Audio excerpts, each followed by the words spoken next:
Welcome back, everybody. Ben and Woods, 97.3 The Fan. Happy Tuesday to you. Hope everyone had a phenomenal Labor Day weekend. I know I did. Man, it was a good one. It really, really was a good one. We will talk about how since we left, the Padres are 3-1, so that's good. The Rally Roach is here. Let's get this out of the way right now. Give that little guy a smooch. Really been no game today, but coming we still through. Kiss the Rally Roach Yeah. Because of the rallies of the weekend, you just want to keep the good vibes moving in here. Certainly, I'm Woodsy. That's Paul Reindl. He's the executive producer. Good morning, Paulie. Good morning. Benjamin Higgins, your friendly neighborhood sports anchor, joins us as well. Good morning, Benjamin. Happy Tuesday, everybody. It's good to be back. It's great to be back. We needed it, man. We were on fumes on Friday. When I got out of here, I was on absolute fumes. And, man, it was just a great weekend all around. Let's jump across the pond for a couple of reasons this morning. Number one, I woke up this morning dreaming about Welsh Fryer. It was what woke me up this morning. Our buddy Tom is his name, and he is from Wales, and we've had him on the show before. He has arrived in America, and it's like the Beatles have arrived. It's like, remember when the Beatles showed up, and they show, like, the videos of the, girls screaming, and they're like, hey, yeah, no, we're here. This kid has invaded my brain, and I woke up this morning I was like, I can't remember what it was, but I woke up, I was like, freaking Welsh Fryer's in my brain again. He's the Fab Fryer. He's the Fab Fryer. So I woke up and I'm like, all right, my DMs this weekend went bananas. Hey, are you guys going to have Welsh Fryer in? Is Welsh Fryer? I go, yes, it's all good. Like, if you were on our member stream the other night, you already know we got him taken care of with batting practice through our people at the Padres. Again, I'll say this. Don't ask me for this. He's Welsh. He gets this. You're not Welsh, so you don't get it. But they come across the pond. He's with his family. But this dude's been on my brain all friggin' weekend. And I woke up this morning, first thing, going, oh, man, Welsh Fryer. I got to make sure he's dialed in. So Welsh Fryer's going to be in tomorrow. He's going to be hanging out with us and, doing his thing. And but it was great because I pulled up the rundown this morning, and I saw that today is National Welsh Rarebit Day. And I'm like, did Paulie misspell rabbit? And I don't know what rarebit is. You don't remember Stouffer's frozen Welsh rarebit? No. Oh, my mom used to get it all the time when I was a kid. Is that the way that the Welsh say rabbit? No, like it's rarebit. not. It's not rabbit. It's a cheese. It's like a beer cheese sauce, and they put it on toast. And you just melt it and you put it on a piece of bread, and it's like cheese bread. Like a cheese sauce bread. It's like beer cheese, but from Wales. And they call it Welsh rarebit. And for some reason, I used to have this frozen when I was growing up. I just pull it out of the freezer, I'd melt it, put it on bread, and eat my Welsh rarebit. It looks good. I think I would pass on it because of the name. Just cheesy Texas toast? Cheesy, cheesy, beery Texas toast, essentially. I think there might be a little Worcestershire sauce in the recipe. Okay, all right. It's not something you see a lot nowadays. It's not on a ton of menus, but it's not bad. It's got a good sharp cheddar, so it's got that kind of tanginess to it. I remember liking it a lot, and then it just disappeared. I don't even know if they sell it anymore. The Stouffer's company just said, no one's buying this. Probably because the name, because they think it's rabbit. I thought it was rabbit. And I'm like, just because you weirdos in Wales call rabbit rarebit, I'm not eating it. There's no way. And I'm certainly not eating Stouffer's brand of rabbit. You might be able to give me a bite if we go to a really nice restaurant. But if you're like, hey, Hungry Man's got a new Welsh rarebit, we want you to try, there's no way. Welsh Fryer's like, be very, very quiet. I'm hunting rarebit.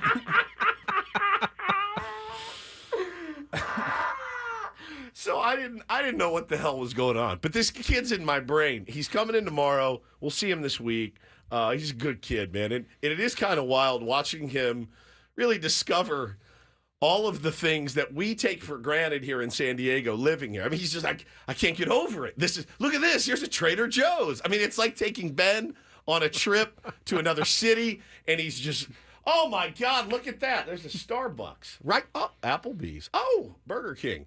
It was... I'm going to attach a GoPro to this man when we go to Philadelphia. You have to. Oh, you have to. You just have to. There's cheesesteaks over there. No, there's not a cheesesteak. Geno's. Like on his hat or something. Oh, they have a Vaughn's here. Wow. No, look at that. Oh, Piggly Wiggly. I mean, it is like driving in the car with Ben, and I imagine Welsh Fryer is pretty much the same thing. So welcome to Town Welsh. We'll have you in tomorrow, and looking forward to getting that and taking care of business and hanging out with that kid, but hearing about how it's all gone. Obviously, the Padres have been playing really well. We've got 4 games to talk about. We have plenty of time to do it. We could be here till 10. But what about your story from across the pond? Oh, God. So it finally, it happened. You heard, and you've probably seen, if you're on any social media of any sort, that the Oasis reunion's a huge, huge deal, a worldwide phenomenon right now, and I managed to get a ticket. Now, I saw that on social media, and I was shocked and a little offended that you didn't text me and Paulie right away going, I got a ticket. I had to wait and see it 2 days later. I had to wait and see it on Instagram. Going, wait, did you get a ticket to Oasis for your birthday next year, your 50th? And he goes, yeah, I did. I'm going, I can't believe he didn't text us within 8 seconds, because anything else happens to this man. That's true. He texts the two of us within 10 seconds of it happening. It was wild. I didn't get in the the pre-sale. So if it was me, you'll find out 3 months later. For sure. Yeah, Be like, you're going the day of? Then I'll be like, I already went. I went. It was amazing. They crushed it. So I woke up. So I did not get in the pre-sale. I never got the email code and everything. So I was pretty bummed. Now, I had forgotten that there was a general on sale, but I would have had to get up at 1 o'clock in the morning. And I had forgotten about that. So I went to bed, Friday night, just kind of bummed that I didn't get it, and thought to myself, all right, too bad man, you don't know anyone who normally gets up at 1 o'clock in the morning. Exactly. Yeah, exactly. Well, she sleeps in on the weekends. Lucky me. So I woke up, though, Saturday morning at about 5, and I reached over and I grabbed my phone, and my buddy Craig, he goes, happy birthday, dude. I got you a ticket. I mean, I still paid for it, but happy birthday, dude. I got us a ticket. You're in. Not Craig Elston. Not Craig Elston. Okay. Me and Craig Elston are not going. It's my buddy Craig Glover. Okay. And Craig got up. Now, he knew a guy, a Ticketmaster, that said, try this code. And he put in a code. All of a sudden, he jumps to the front of the queue-ish. And he said, took about 45 minutes. Both of his credit cards got declined at first. They thought, he started freaking out. He's like, well, I'm not a UK. I don't have a UK credit card. He started losing his mind. It's the American Express pre-sale or whatever. He uses his American Express. Go figure. Gets right in. Don't leave home without it. Gets me a ticket. So I'm like, yeah. So I wake up at 5. No one's awake. So I'm dancing around my house pretty excited. Well, then the part comes where I'm like, oh, okay, cool. Let's look at hotel and airfare. Airfare, I expect to pay a decent amount. I'm probably also I'm not going to go business class because that's like $15,000. But I'll go preferred, seating and everything else and have a nice seat. Start looking at hotels. And I go, guess these guys realize that 80,000 people are going to be in town to see this show. The rates were exorbitant. They've got you by the short and curlies, dude. And so I'm sitting there looking, going, oh my God. So I FaceTime my parents, let them see the kids, and I tell them, hey, I did get a ticket. My dad goes, hey, I got some Hilton points. I'm probably not going to use them. Let me see what I can do. So I give him the Hilton, send it over. He calls back. He goes, they want 90,000 points and 518 pounds a night. And I go, now, normally 90,000 points, that could get you rooms for several nights. Of course. Without paying any money at all. Of course, with $0. Yeah. So, man, I said, never mind, Dad. Then he did his thing. He's starting to look way outside of town. And I had another person, our pal Darren Smith, who was looking for a ticket as well. Didn't get one. Darren said, dude, just stay in Liverpool. And I said, okay, let me look at that. So the rooms were fine. And then you said, why don't you stay here in Newcastle? So the rooms are fine, right? Here's the problem, though. You have like an 18-hour flight. Then you land in Manchester. And then you're like, oh, cool. Let me jump on a train for an hour, which is a nightmare. It's a nightmare. You're there. You've That's arrived. What they do over there, though. They ride the trains all the time. Which is fine. You'd be like a normal English person. I mean, But when I fly that far, I just want to be where I'm at. I get and it. we're talking about saving maybe $500 in the span of 3 days. But then think about this. So that's fine. You get to your hotel, you check in. The very next morning, I'm back on a train for an hour. Then I go to a show, 80,000 people. Guess where they're going? They're getting on a train. I got to get on a train. I go back an hour. Then when I fly out in 2 days, back on a train, I'm like, I'll just spend the $500 or extra to stay at a nice hotel in Manchester. So that's probably what I'm going to do. But man, they're getting me, dude. It is a nice hotel. This is like payback. Well reviewed. Well, so this is like payback for the Boston Tea Party. I think at this point they're really sticking it to us. But so I go on Travelocity and I start looking and I'm like, oh, this one looks okay. It says 8.0, very good. Now all I kept thinking in my mind is Ben's booking this one. This is like 300 pounds a night. And I'm like, Ben's booking. It says 8.0.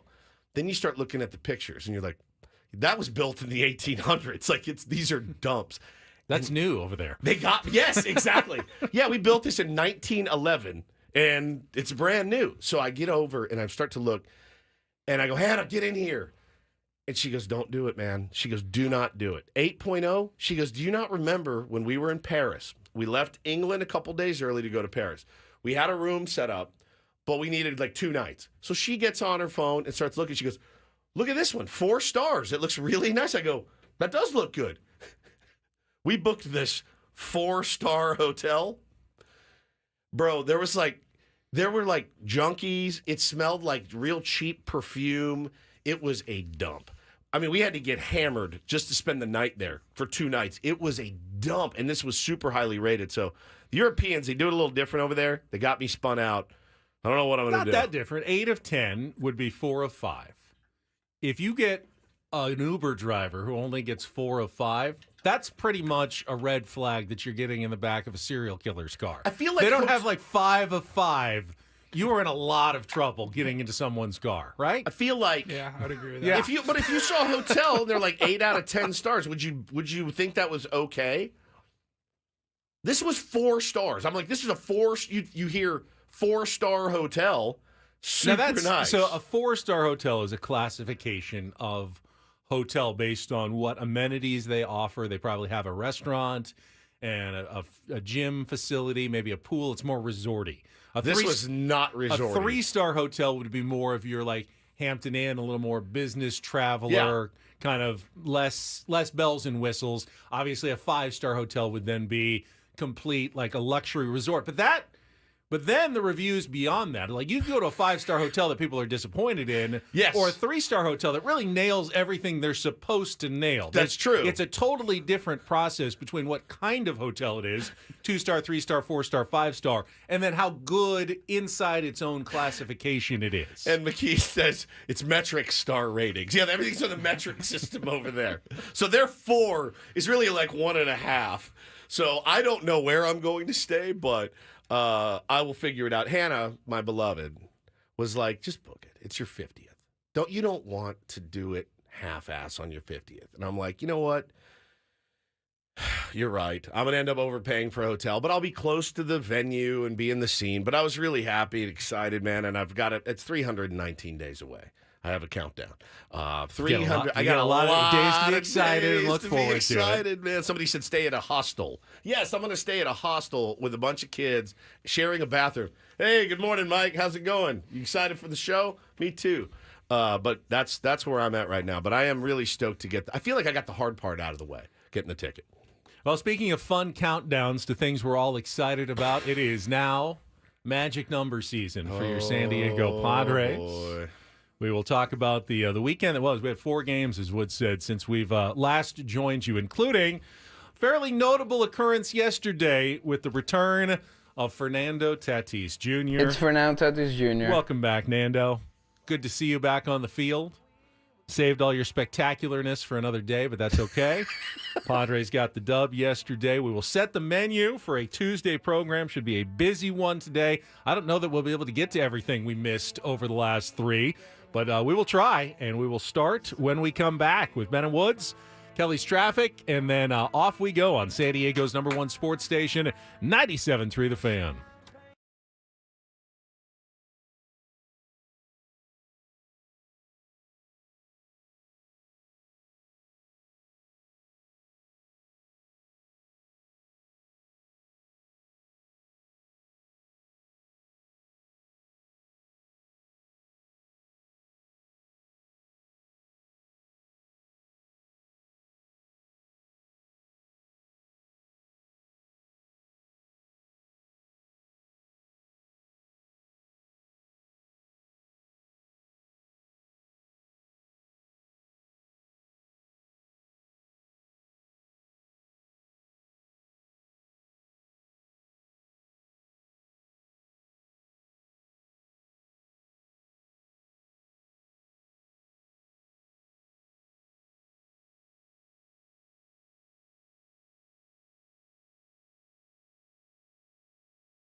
Benjamin, before you set the menu, I wanted to read this little note that we got.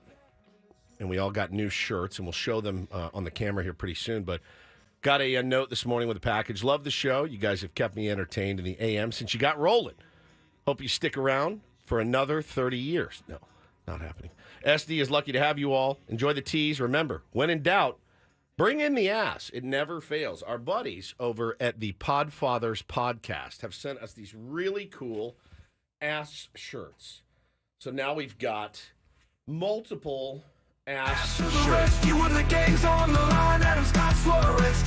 Thank you, fellas. The Podfathers podcast. I have not listened to it. I promise I will give it a listen, but I just gave it a plug. So everyone check out the Podfathers podcast, and these shirts are badass, dude. Have you been on the Podfathers? I have not. It's one of the few I have not been on yet. They're very cool. They're very cool. I'm not sure I'm going to wear a shirt. Come on.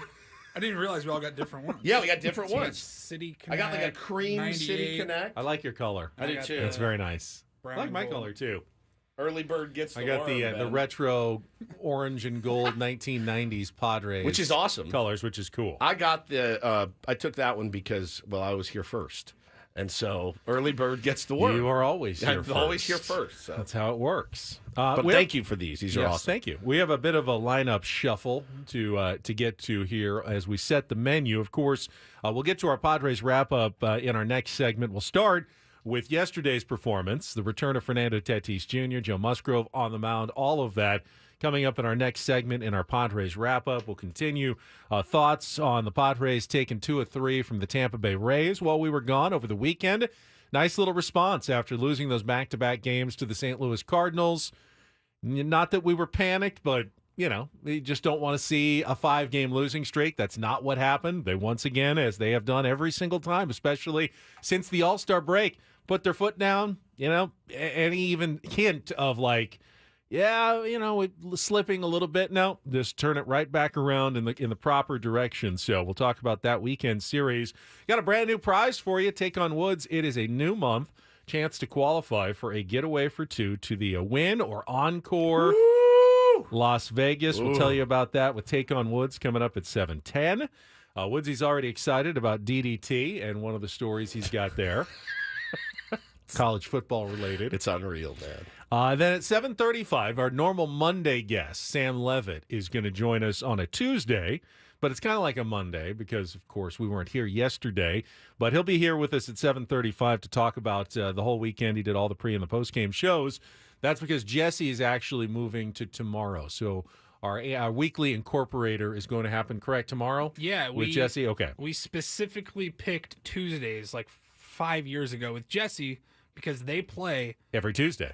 99.9% of Tuesdays. They may not have a game on Monday, right, but they will always have a game on Tuesday. So not this week. Whether it's a 2-game series, a 3-game series, it always will land series. like Friday, Saturday, Sunday, Tuesday is pretty much the 4 guaranteed days. Wednesday's pretty solid too, but those are the ones that you're like Paul said, 99.9% sure Padres will play on those days. So we can't give him an incorporator where, maybe he could just, while he's cooking dinner tonight, he can work in an with incorporator. the family. There's no game, though. But there's no game. So my 6-year-old asked me, wait, why are they playing today and not tomorrow? And I said, all I know is they just got off of a gnarly road trip. 18 games in 18 days. Don't know if you guys have heard us mention that yet.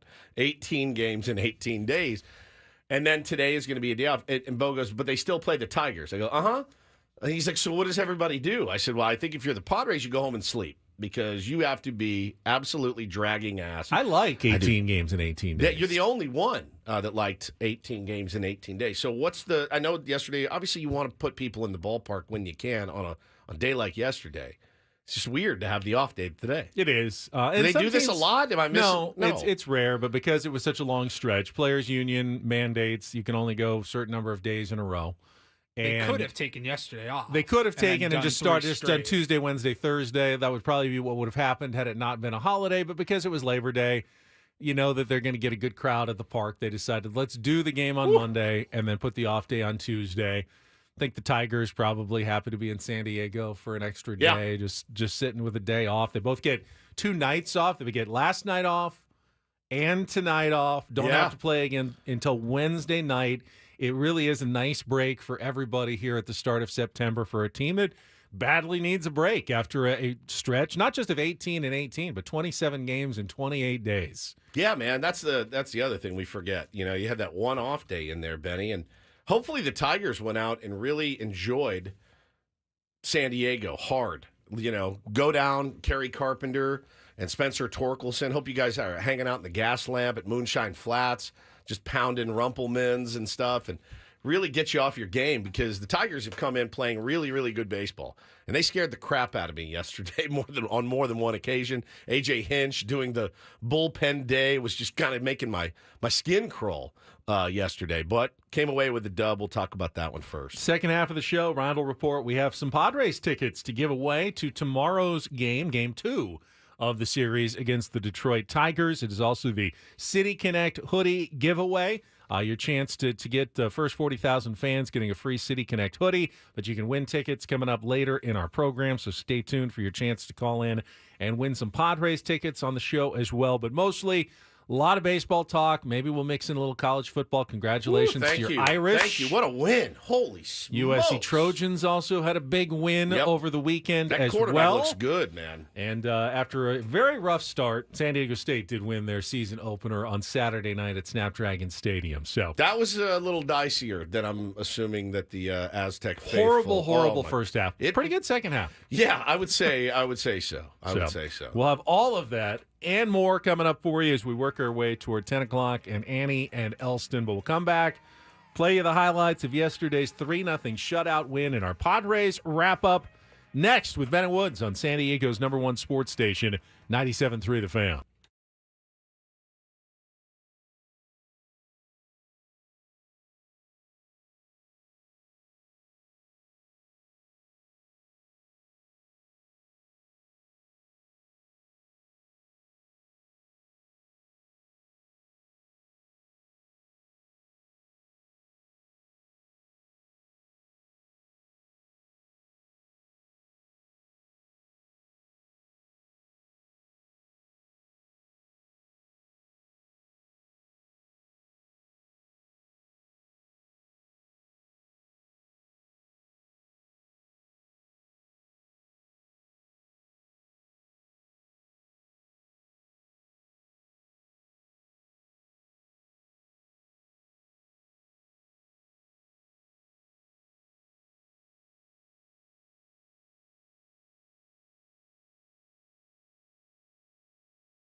My colleague over here, Stephen Woods, always insists he's not a journalist. No. What do you call yourself? I'm an entertainer. An entertainer. Yeah, I want to make people laugh in the morning. That's what it all boils down to. So when you have breaking news, you just let other people break it. For sure. Which brings us to Sunday, when Woods' inside sources let him know that Fernando Tatis Jr. was going to be back on Monday. But you didn't break the news. You waited and let Kevin Acee do it yesterday. Great job, Ace Man. Boy, Had Ace a big Man. scoop yesterday, got everyone excited. But Woods, you could have broken that news. You had that news on Sunday evening. I did. Sunday afternoon. Yeah, Sunday afternoon when the Padres were returning home from Tampa Bay. Yeah. You were... It's not the first time. You've not the gotten first this, time at all. and you won't break it. He's That had- drives Ben insane. It really does. You've had lots of news tidbits. I tell you guys, What's going to happen next time? But when I can't break it. It's not my source. Ben It's just your runs source. with it. No, I don't do that. he won't do it. I'm not going to steal someone's. It's up to you to decide whether you want to break it or not. And every time you decide, no, I'm just going to let another outlet get all the credit for that. Yeah. I mean, I don't get paid for credit on Twitter, breaking stories on Twitter. You don't, but it's promotion. Do you understand why people do it? Are you Because then mansplaining to me? every outlet like ESPN and Fox Sports and everywhere goes, according to 97.3 The Fan, Stephen Woods from the Ben and Woods program. And every story they write, that's promotional gold. But instead, you wait and you let someone else have that promotional gold. But fine, whatever. You're not a journalist. You're just an entertainer. Just over an there. entertainer, man. That's all I want to if do. it's about money, like there are other platforms other than Twitter. We could have gone live on YouTube on Sunday and monetized that video, and I would have wrote you a check for like $10. Yeah, it's not worth it to me. That would have meant I would have had to do a live stream and all that in the middle of my day. Yeah, I just I think it's also, and I'll be completely honest with you, I think it's the fear of being wrong. And I told you, there's one man that ruined my chances ever at like wanting to do that and be a quote unquote journalist, and it's AJ Preller. When he would feed me stuff years ago, I haven't spoken to AJ in a long time. I have not. I was out the day you guys interviewed. I have not talked to that man in like a year. And so he would feed me some things, and I wouldn't run with them. So he kept feeding me a couple of things. And I have always been of the opinion that, I guess I could have tweeted, some sources say that Fernando come back, but I think there's a fear of being wrong and looking like an idiot too. There is a risk always. Which I don't like that. You, I'll make myself your look like an idiot. sources are almost never wrong. That's true. They're really good. But I will say this. I think one of the reasons you get so much information because I don't say anything is that they know that you're not going to say anything. I think that's probably they just right. like you to be in the know, but which is weird. You're not going to go run with it and spill the beans and blab to everybody. Yeah. And you see guys get dragged like the Rosenthals, the John Heymans. You see those guys get pounded, and you're like, well, they're built for it. They're journalists. I'm not a journalist. They're also right a hell of a lot more. Yeah. Teams just remember the one or two times they were wrong about their specific team, but over the course of 100 stories, they're probably right. I don't know, 96, 97%. Let me ask you guys: if you had gotten the same thing, would you have tweeted it? What would you have done? I want to know like the steps, because I get this stuff happens to me all the time, man. Yeah, I'm telling probably, you, if I felt confident that it was accurate, I would say sources close to the team say that Fernando Tatis Jr. will return to the roster and the lineup on Monday. The team, this is not. The team has made no official announcements at this point, or something like that. Just kind of cover your bases a little bit. So I'm thinking about some of the stuff I've had over the years, and it's gnarly. I had Trevor Bauer police report like 3 months before it came out. Like 3 months, somebody sent it to me, and I was like, I don't know what to do with this. Could have had Stephen Woods, co-host of Ben and Woods, all over every TMZ story. And the thought of it is just too much. And then somebody had video of Trevor Bauer pre-game, like doctoring baseballs, like with literal, you could see him putting sticky stuff in his glove. It was pretty nuts. So I don't know, man. I think that's why I think that's why they tell me, because they know I'm not going to spill the beans. Ultimately, I don't mind. We knew that Tatis was close, and you obviously know the team will announce it when it's going to happen. Doesn't really change anybody's life to know it an hour or two before the team officially announces it. I don't know why the teams don't just, if they know it's going to happen, why don't you just break the news on Sunday? Why do you have to wait until you make the move? But they just don't. They want to be as safe as possible. Yeah. Like if something changed, you came down with a cold flu or something, you decided to yeah. wait another day. They don't want to, well, we told everybody, now we've got to do it. So they always wait until the last second. Jose says, I have a feeling the Padres gave a bone to Woods for the Ben and Woods show, and I missed an opportunity. That could be it, too. But I really don't feel like I missed out on anything other than pretty... Why else would your source tell you that? I don't know. Knowing we're not even having a show on Monday. Dude, I really don't know. Good point, Paul. I really don't know, Paulie. Other than they want that information The way my paranoid mind works is that I'm like, you're testing me. That's how I work. You're testing me. AJ Preller telling me on the sly 5 years ago, wait till I get Francisco Lindor. And I go, and I didn't know what to do with myself. And I didn't tweet it. I didn't say anything. I told you guys, I was like, it's a test. I felt like he was. But you passed the test. So then at some point, they want, okay, we were going to give you information. We want you to leak. Have you ever thought about the fact that, they want some you stuff to leak? To leak out. So they give it to you because you passed all the tests. So you're the one they're going to give it to. But then you don't leak it out. You're watertight. I am. You're airtight over here. I'm a vault, my friends. I am an absolute vault. So if you have secrets, tell them to me. All right. I didn't break that news, but he was back, and it was really nice to see him. And we will talk about that one. Wrap it up. Our Padres wrap-up highlights coming up right after this check of traffic on 97.3 The Fan. From the 97.3 The Fan Traffic Center, here's Kelly Danick. Traffic is sponsored by Valvoline Instant Draft-Through Oil Change, your trusted instant draft-through oil change. Get a little busy on our roads, north and side of the 805 before Home Avenue. Collision has been moved over to the right shoulder. Now up ahead near Balboa, we're getting reports of a possible brush fire, some smoke coming from some bushes over the right shoulder. And we've still got this rollover crash in the North County, northbound 15 before Villa Rancho Parkway. It's got the 2 left lanes blocked. Stop by any of the 30 San Diego Valvoline Instant Oil Change centers. You don't have to get out of your car. It usually only takes 15 minutes or less. Plus, get a free courtesy check of your tires and battery. Visit SoCalOilChange.com for directions and discounts. SoCalOilChange.com. I'm Kelly Danick with Ben and Woods, San Diego's #1 sports station, 97.3 The Fan. I love winning, man. I love winning. You hear what I'm saying? It's like better than losing. Oh, my God, I'm so stiff. Miss any of the Padres win yesterday? Ben and Woods didn't. What up, crew? We've got you covered with all of the highlights. I like it when the Padres win. Yeah! Yeah! It's the Padres Wrap-Up, presented by Hamul Casino. With thrilling slots and tables and all the best rewards, Hamul Casino has all the fun you're looking for. Hamul Casino, fun above all else. Yeah! Give me a do damage. Do damage!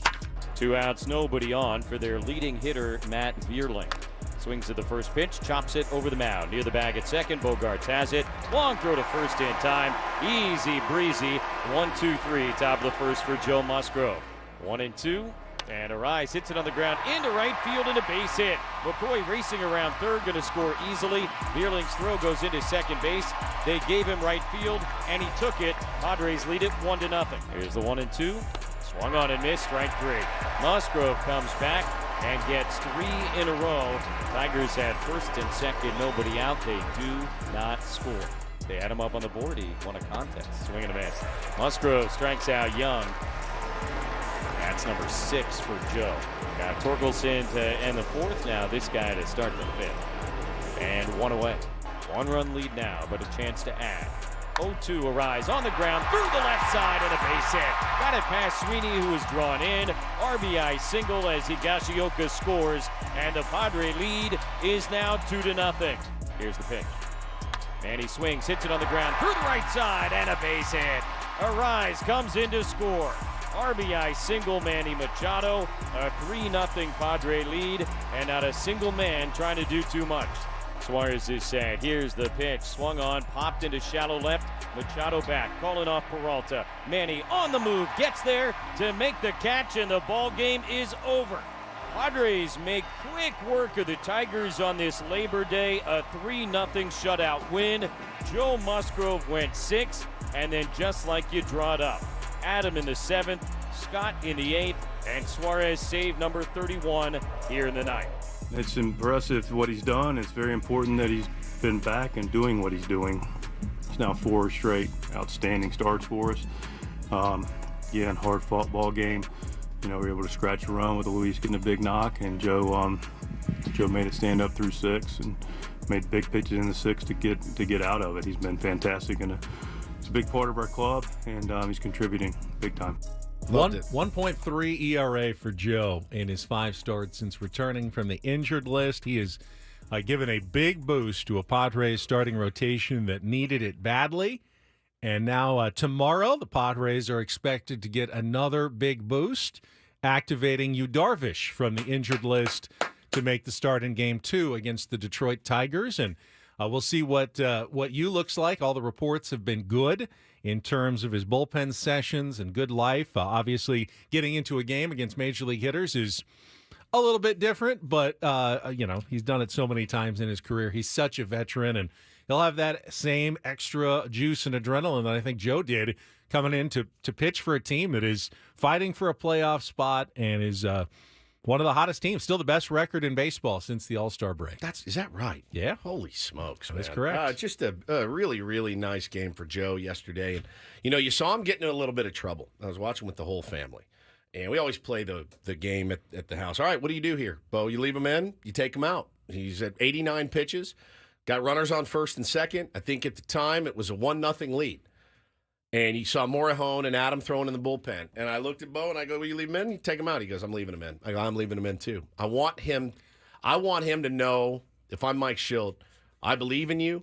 You have the stuff to get out of this inning. And that kind of trust goes a long way with a guy like Joe Musgrove. It really does. And so when he left him in and he whipped that yacker on that guy and froze him to death. This was 2 outs in the 6th. Colt Keith at the plate. And as you said, the pitch count was approaching 90, and they showed Mike Schilt in the dugout. And I didn't think he was going to take him out. I didn't either. But they didn't even go to Ruben Abel. They just go, you've got this. Yeah. You're Schilt gave Joe. some sign, and they went after it. It was really a matter of fact, like, of course, you've got this. Go out, do your thing, make your pitch, and get it. Oh. And it goes such a long way, Benny. Such a long way. I mean, he was so frozen. That curveball was right down. I mean, it ended up as middle as you could get. I'm going, well, that's the easiest call the umpire will have all season on a called strike. I mean, just whoop. The guy's just And then they went to the bullpen, and ASS got it done. Adam, Scott, and Suarez as the Padres get the 3-0 win. 31st save for Suarez. They did. It was 1-0 until the bottom of the 8th. Yep. So every single batter was potentially the tying run, disaster, whatever, every single time. But they came through. Obviously, Fernando Tatis Jr. went 0 for 4 in his return. A lot of quick at-bats, first pitch, second pitch, pop understandable, out, man. Ground out. Did move the runners over in the rally in the 8th inning with a ground ball to the right side that helped score the extra run when Manny followed with an RBI single to make it 3-0. The moment, though, when Tatis ran out to right field and Petco Park absolutely exploded with his return. That's important for this team. That's an energy boost in a tough time at the end of an 18-game stretch that I fully believe, even though Tatis didn't really do anything, I think he had one fly ball come to him, it's still, that gives a lift to everybody just to have him back. And that's what players generally said. Xander, Jackson in the game beforehand, just having him back is just a great lift and a great feeling. And no offense to the guys he's replaced, Bryce Johnson, David Peralta, who was still in the lineup, moved over to left. You can give Jurickson a day off. Just having more bodies is a good thing down the stretch as well. But that was an emotional lift for your San Diego Padres. I thought the fact that Jurickson gets a complete 2 days off is huge. I mean, he's been grinding pretty hard. He has said, this is the best year of my career. When you're having a good year, you get on base a lot. And when you get on base a lot, you run a lot. I'm very tired. So to be able to give him, Benny, a couple days off was pretty outstanding work by the Padres, picking each other up, and it's something they've done the entire season long. And Joe Musgrove certainly led the charge yesterday, pitching brilliantly. And again, they talked to him, which kind of go back and forth on the right after a start interview. What do you think about the right? I mean, he's in the clubhouse, headset on, and Mudd and Don are asking him questions about he just came off the mound 10 minutes ago.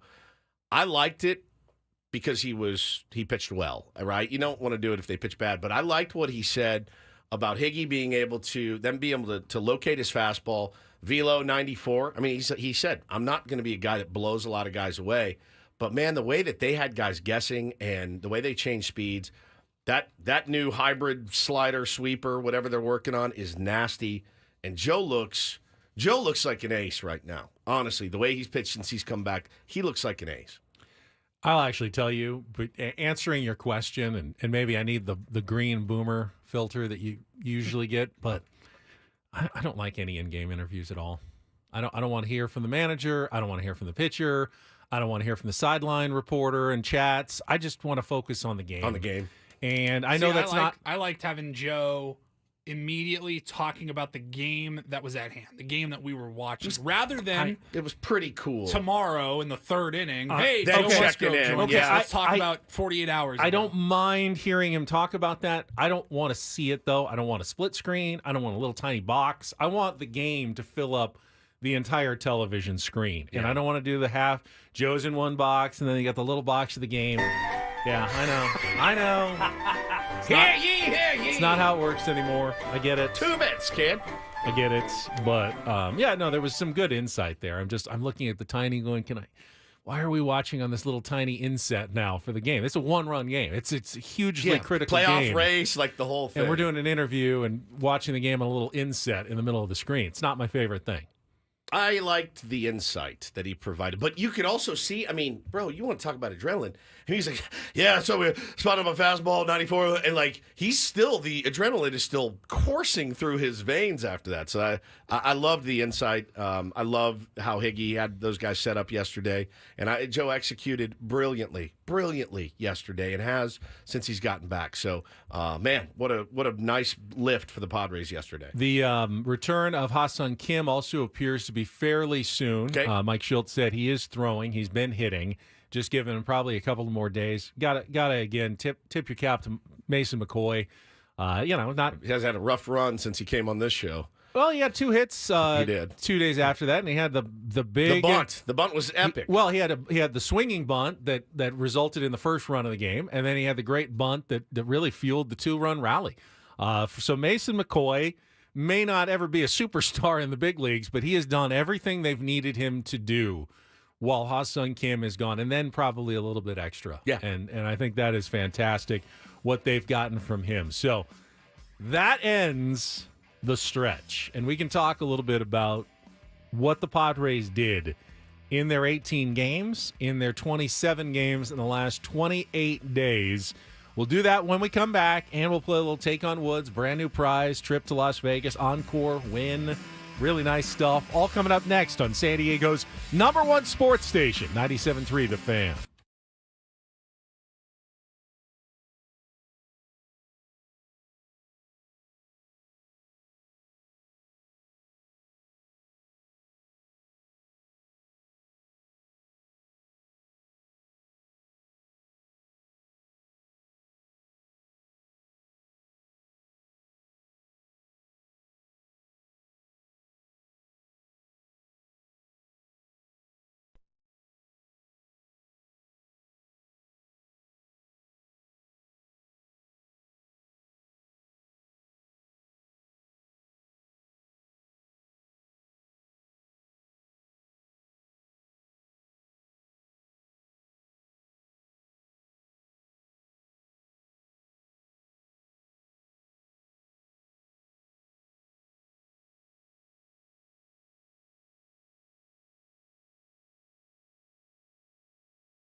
10-8 doesn't sound like anything special in an 18-game stretch, but I'm here to tell you that 10-8 in August, in 18 games in 18 days, with what the Padres face travel-wise, trips to the East Coast, 4-game series, the heat and oppressive humidity of St. Louis, playing in a dome in Tampa, flights all over the place. I'm telling you, 10-8 isn't just acceptable. 10-8 is excellent. It's excellent. In that it's stretch. Absolutely excellent, man. It really is. And I get that you lost ground to the Dodgers during that 10-8 stretch. You may have just kind of treaded water with the Arizona Diamondbacks. You lost ground to the Mets. You may have picked up a game on the Braves. I'm not sure. It doesn't feel great, but it really is, given the toughest part of the schedule for the San Diego Padres. And I just wanted to make sure that it was not overlooked. It also, by the way, if you go back to the 28 days, 27 games, 4 weeks ago today, the Padres were starting a stretch. I think that's more important, the 27 games in 28 days, than just 18 and 18. You know what? No record, question. your record there? 18-9. 18-9. That's fantastic, dude. That's fantastic. I mean, again, that's almost unbelievable. They're talking about it in AC. Kevin's talking about it in his newsletter this morning. You know, it could have been, as Manny said, make or break. It did have that feel, as Kevin mentions as well. But yeah, man, that's really good baseball. 18-10, 18-9. In that stretch of 27. That is good-ass baseball, period. Kevin breaks it down, too. Like, you forget. Honestly, we live so much day to day. Like, yeah. The 27 and 28-day stretch, it began with the rain delay in Pittsburgh. That's right. Had to use 5 relievers that day. Their next 7 games were all within 1 run of each other in the 7th inning or later at some point. Then they played in Miami. They lost. Had to fly all the way back to San Diego. They won that next game. Then the Colorado series, they really endured a lot. Altitude, not altitude because that was here, but no, the Colorado series. That was in Colorado. Colorado. Altitude, heat, travel was nasty. I'm so happy they're home right now. Hopefully, all still in bed, not getting out of bed until noon today at the latest. Stay in bed, relax. You guys have earned it, and really, really did more than keep your head above water in that stretch. Now, it doesn't guarantee anything going forward, but the Padres have put themselves in a good position. And based on my calculations, their magic number is now 20 to clinch a playoff spot going into the last 4 weeks of the season. Now, people have pointed out, well, the Mets are only 4 games back, and you certainly can lose 4 games in 4 weeks. That's a game a week. You have not guaranteed yourself anything. But remember, it's not just the Mets who have to catch you. The Braves would also have to catch you, and the Diamondbacks would have to catch you. So if the Padres just played 500 ball the rest of the way, they're getting to 90 wins. If they play just a game above 500, they're getting to 92 wins. This is a very good spot to be in. They're not guaranteed anything, but remember, they just had their stretch. They've played more games than other teams, which means these other teams now, some of them have to make up rain games on one-day trips to, on a Monday the rest of the season. They're having stretches where they're just hoping to survive, and they're going, yeah, you know what? 10-8 looks pretty good over our next 18 if we can survive that. The Padres, meanwhile, have the day off today, 5 comfortable games at home to finish this homestand, a day off on Monday, a quick 2-game series in Seattle, not that bad of a flight, another day off next Thursday, and then a quick flight down to San Francisco for 3 more games, and then I believe another day off after that. They can get their legs under them while these other teams are now clawing and scratching and hoping to, tread water and fight. They only have to leave California for the 2-hour flight up to Seattle and the 35-minute flight over to Arizona. Yeah. The rest of the season. Yeah, it's fantastic. That's big the rest of the way. It's fantastic. And the way that these guys have played all season, how hard they've played all season, really deserves a hat tip from us and from the fans out there. They have really busted their tails. They've stayed together. You've not heard one ripple, not one ripple of any dissension or anything. No one's unhappy. There's guys that wish they were playing better, sure, but man, a lot of credit goes to those guys and of course, the manager and the GM as well for keeping this team together, keeping this team fighting. Again, if you can't really worry about right now, Benny, what the other teams do. If you handle your business like you're supposed to, you're going to the playoffs this year. And what's their record overall right now? 18 games above 500. At what? 79 and 61. 79 and 61. The three of us, a lot of people in this building, a lot of people outside this building, 81 and 81. They are 2 wins away from what everyone pretty much projected they would win. With how many games to play? 22. Okay. 2 wins away from what everyone thought they would be. And we didn't know, hey, man, 500 may get you in. May get you in this year. It's not going to. I don't think so. No, so, the National League has picked it up here in the second half. They sure have. Quite a bit. Quite a bit. And it's mostly the teams in our division. So I'm telling you, man, like, that is 2 games. You win 2 more games, and that's kind of what we thought was your ceiling this year. The ceiling now is obviously higher, but it doesn't take away anything they've accomplished so far to this point. They're in a good position. They're in a great position to make the playoffs. Like you said, all those things factor in with the days off, the rest. It's pretty amazing the run that they've gone on since the All-Star break. Couple of open phone lines if you want to get in as a contestant for Take on Woods. We'll take a random caller here in a couple of minutes. 833-288-0973. If you're on hold, you can stay there, but we do have a couple of open lines if you want to try to get in. 833-288-0973. Trendwave TV on our YouTube chat says, thank you, Higgins, for pointing out Mason McCoy's importance yesterday. Oh, yeah. I felt the same way. It's like, I will sacrifice, but I'm going to try to get my best to get on base. And you all knew that he was bunting there, didn't you? Yeah, 100%. I was like 100% sure 100% chance that he was bunting in that situation. No question. The only people in the stadium I thought who weren't didn't seem to be sure were the Detroit Tigers. Where are you guys playing? Exactly. I was like, you didn't know that was coming? Does anybody advance scout anymore and know what the tendencies are of their, Padres and their number 9 hitter in a 1-run game with a runner on second base? It's the Padres. I mean, it's not enough for Steven Coronado, but there's been plenty of evidence presented throughout the season. It was a really good bunt. It's a great bunt. And they may have, even if they knew it was coming, he might have still gotten a base hit on that one. It was an excellently laid down bunt. But there's no way on any planet that third baseman shouldn't have been 10 feet in on the grass waiting for it. Daring them to swing away. I dare you to swing away. I dare you. We want you to swing away. They should have known that bunt was coming. That was a mistake by A.J. Hinch. 100%. And the Tigers in terms of scouting and preparation in that game. Crazy. Caught him slipping, man. Took advantage. Padres win that game. It was amazing. It is amazing how those little things over the course of the season. You may advance scout, and it may not impact you for weeks and weeks. Yeah. But one day, you may have the information that goes, yeah, they're going to bunt here. Do you really need? They're going to bunt here. How much advanced scouting do you need to know he's dropping one down? Situation of the game, the inning, the whole thing. How much advanced scouting do you really, really need? I mean, I would have bet my house 100%. on the fact that Mason McCoy was going to bunt there. Attempt at least, right? Didn't know he was going to get it down. I don't know if he was going to down if he was going to get on base, but I was just so 100% sure that he was going to bunt there. I was stunned that there wasn't someone closer pinched in defensively for the Detroit Tigers. You guys got to stop tweeting me after bunts like that. I like bunts like that. I know that's coming. I don't like Jackson Merrill squaring the sacrifice bunt in the 4th inning or Jurickson Profar in the 3rd. Those are the ones that drive me nuts because those are elite-type players and hitters. Mason McCoy, he's there to get that bunt down. Is that but we'll talk about the Rays series coming up here, but is that now twice the Padres have had a batter square around a bunt at the start of an at-bat and end the at-bat with a multi-run home run Correct. instead. Yeah, Jurickson and Jackson both have done it.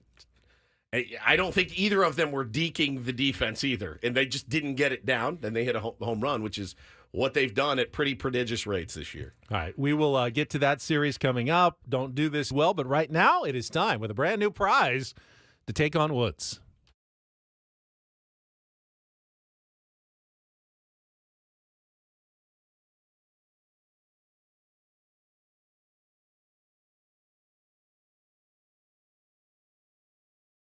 All right, let's pick a line at random. Paulie, we go John. How about Johnny? Are you there? I'm here. All right, you're our contestant. Take on Woods is brought to you by Valvoline Instant Oil Change. It only takes 15 minutes. You don't have to get out of your car. For directions and discounts, go to SoCalOilChange.com. That's SoCalOilChange.com. I need to go in the next week or so. I just got that light popped on my car again for the oil change. Very easy. I live right by a Valvoline. All right, here is the brand new prize. How about this one? For the month of September, beat or tie Woods, you will qualify for a 2-night stay at the Wynn or Encore Las Vegas. That's fancy enough for me. And 2 tickets to see Awakening, the thrilling spectacle at Wynn. Dazzling audiences with soaring aerialists, bounding acrobats, high-energy choreography, and comedic moments. At the heart of this compelling story, a hero must confront the forces of light and darkness in a quest to save the world. A mythic adventure unfolds set amidst the most technologically immersive theater ever designed. Tickets are on sale now at awakening.com. I will not be reading that whole thing every single day this month, so take notes if you're interested in Awakening. That's our prize. You get to choose our category here today, John. Here are your choices. We've got Asian Nation, song titles that feature a single word ending in Asian, A-T-I-O-N. Little Shop of Horrors, song titles or musical artists beginning with the word little. And our new category, Hit or Miss, 5 song titles that begin with either the word hit or the word miss. So, Asian Nation, Little Shop of Horrors, hit or miss. John, what's it going to be? Let's go hit or miss. Hit or miss, the new category. Today's category, again, 5 song titles. They all begin with either the word hit or the word miss. Good strategy, because that can be a tricky one for Woods to figure out when they're not the same, when it's two different ones. But you know. So that should give you the advantage here, John. You have 60 seconds to answer as many of the 5 as possible. If you don't know an answer, say pass. We'll come back to it if there's time left on the clock. First question is the 2-second song. Paulie is queuing it up now. You need to give me that title, starting with hit or miss, and the artist to score that point. John, are you ready to play? Do it. All right, 60 seconds on the clock. Your time begins when Paul plays the music in the category hit or miss. Good luck, John. Let's take on Woods. Hit me with your best shot, Pat Benatar. Correct. Which 1978 song with a 2-word title from their Some Girls album became the 8th and final #1 hit for the Rolling Stones in the United States? Pass. Margie Hendricks provided the female vocals for which 1961 signature Ray Charles hit, And Don't You Come Back No More, No More, No More, No More? Hit the Road Jack. Correct. Which 1996 Tupac diss track is targeted largely at the Notorious B.I.G.? Hit him up. Correct. And The Heartbreak Prince completes which Taylor Swift song title that also provided the title of a 2020 documentary that followed Swift and her life over several years? Go back to the which 1978 song with a 2-word title from their Some Girls album became the 8th and final #1 hit for the Rolling Stones in the United States? Pass. Back to And the Heartbreak Prince completes which Taylor Swift song? Miss America. Miss America. It's actually Miss Americana. And it came after the buzzer. Late. Don't worry, I don't think Woods is going to get that one. You did get 3. You got Hit Me With Your Best Shot, Pat Benatar. Hit the Road Jack and Hit 'em Up. The Rolling Stones song is Miss You, which is one of my favorites. Let's bring Woods in. John, hang on the line. Very, very good score, I think. Woods in the dark on the category.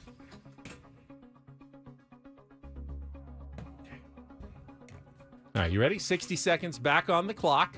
Ready. Woods, your time begins when Paul plays the music. Good luck. Let's take on John. Hit me with your best shot, Pat Benatar. Correct. Which 1978 song with a 2-word title from their Some Girls album became the 8th and final #1 hit for the Rolling Stones in the United States? I feel like the category would help me here. Pass. Margie Hendricks provided the female vocals for which 1961 signature Ray Charles hit, And Don't You Come Back No More, No More, No More, No More. Jack. Correct. Which 1996 Tupac diss track is targeted Hit 'em up. Correct. And The Heartbreak Prince completes which Taylor Swift song title that also provided the title of a 2020 documentary that followed Swift and her life over several years? I'll pass on that one. Which 1978 song with a 2-word title from their Some Girls album became the 8th and final #1 hit for the Rolling Stones in the United States? I knew this might be a troublesome one for you. Is it something with hit? Shot? Category has definitely made an impact here. Oh, man, what a brick. That's it. That's a tie. Congratulations, John. All right, give me the category. The category is hit or miss. Okay, miss you. Miss you. Was the Stones. I knew if you knew the category, that would make a difference. What was and it did. Taylor's? Miss Americana. Miss is what America. that's called. I wouldn't have gotten I that. didn't think you would, which came down to miss you. And if you had the category, you would have gotten it. Damn it. But you didn't. So, John, congratulations. You are in. Day one in our drawing for the Win Encore trip to Las Vegas. Stay on the line for me, Congratulations. I do love that song, Miss You. I love it. I said the same thing. It's one of my favorites. It's so good. Rolling Stone songs as well. Woo, that was I like a this toughie. one by Pat Benatar as do well. I. All right, Woods, you want to tease us for Don't Do This? Oh, man, do not let your Twitter fingers write checks that your Twitter mouth can't cash. Literally, in this case. Coming up next after a check of traffic here on 97.3 The Fan.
It's rare that I don't do this story. The same story catches both of our eyes. Yes. But I actually sent myself this story, and then I saw Woods retweeted it yesterday. So I knew at that moment we were definitely getting a DDT story. So, Woodsy, I'll let you get started. Yeah, we were on the same page, definitely, Benjamin. There was, listen, if you're a Florida State football fan, your program is in disrepair.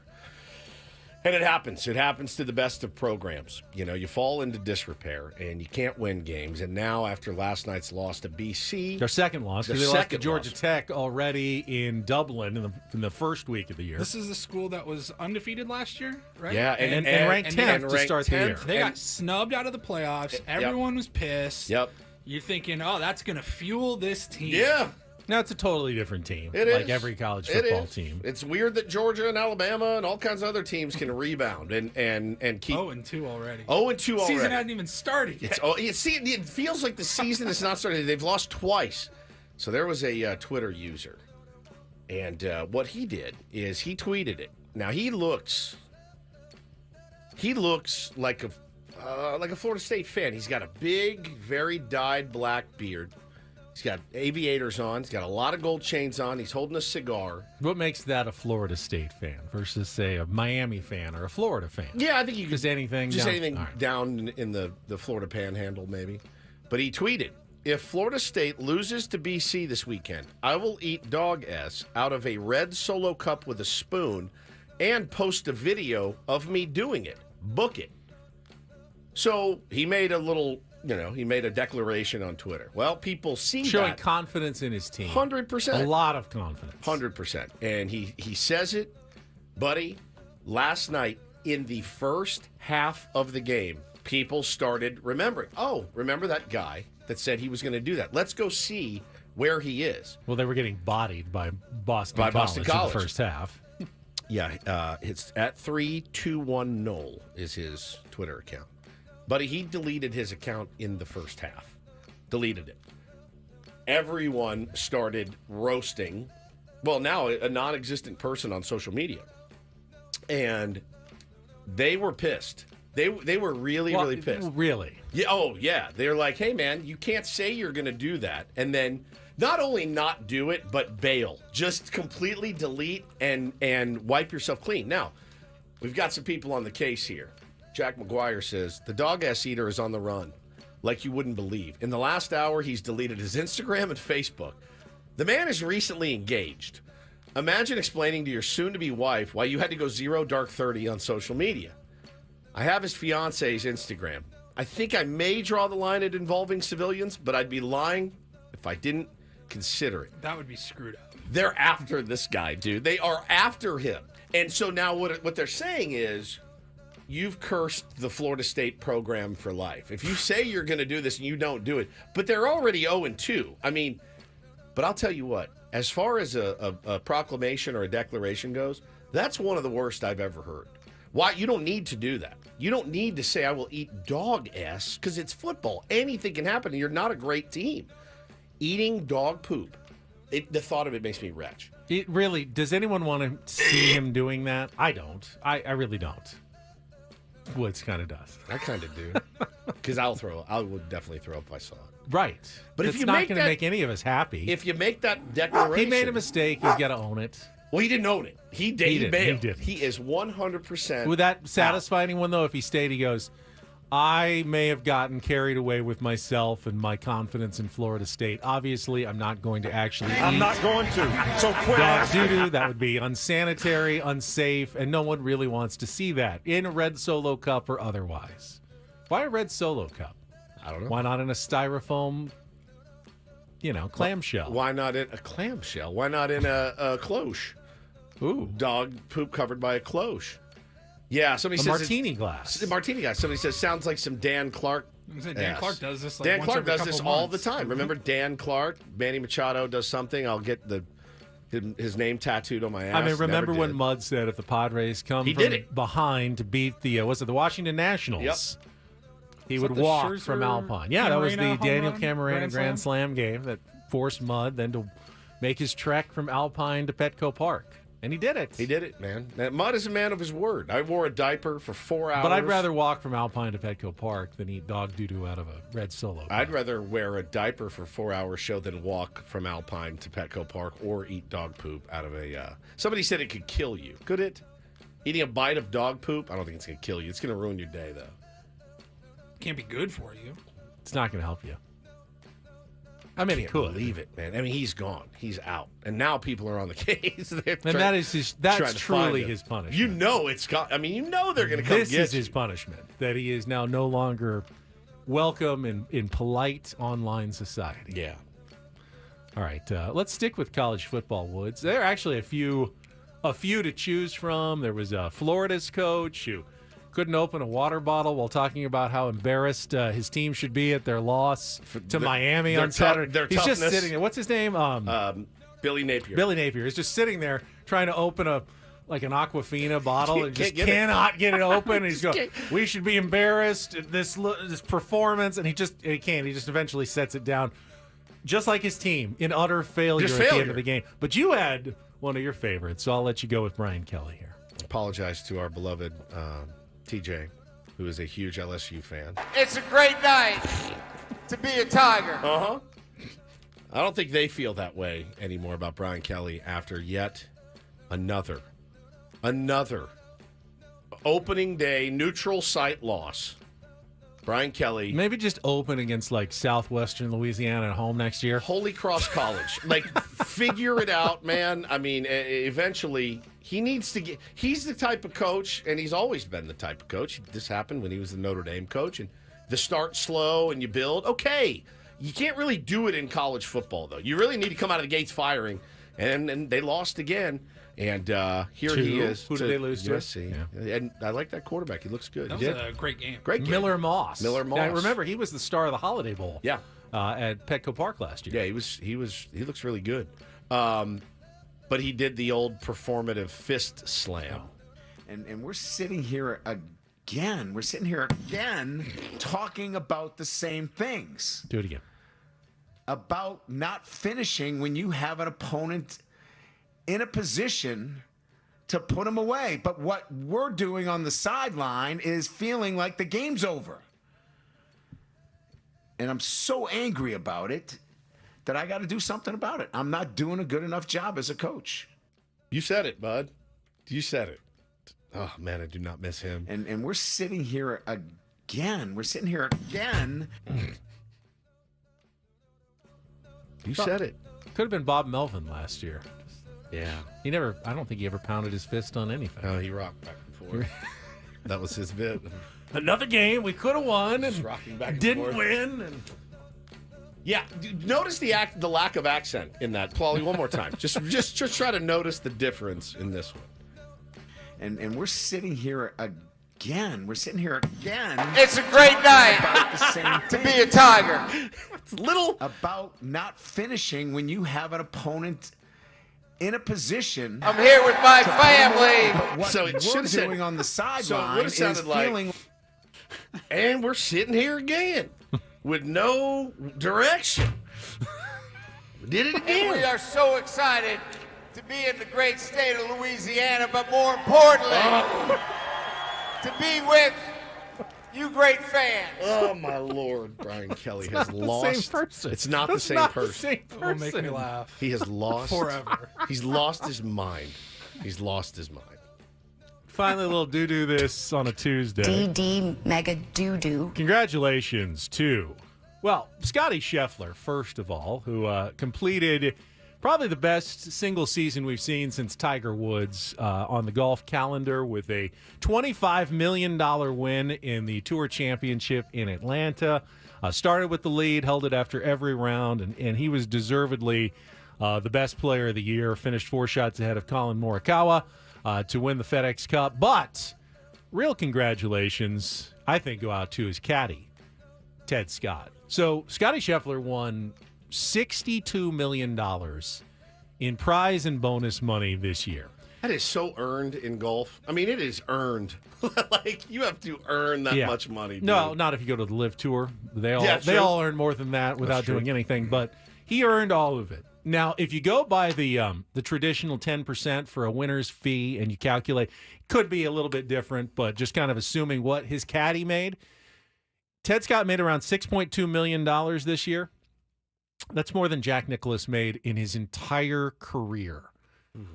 Scotty Scheffler's caddy made more in 1 year than Jack Nicklaus made in his entire career because of how much he won this year on the PGA Tour. Scotty's a really, really hard guy to root against. You just can't do it. But what a monster. He's just a monster. He got arrested this year. He did get arrested this year. Still ended up with probably the greatest season since maybe like mid-2000s Tiger Woods. Dub J makes a good point here. We probably dropped the ball here. The Manny jersey swap story should have been do this. But yeah, we haven't gotten into that game yet. No, we'll talk about it, though. That's the weekend that was in Tampa is next up. But that was Don't and Do This on a Tuesday.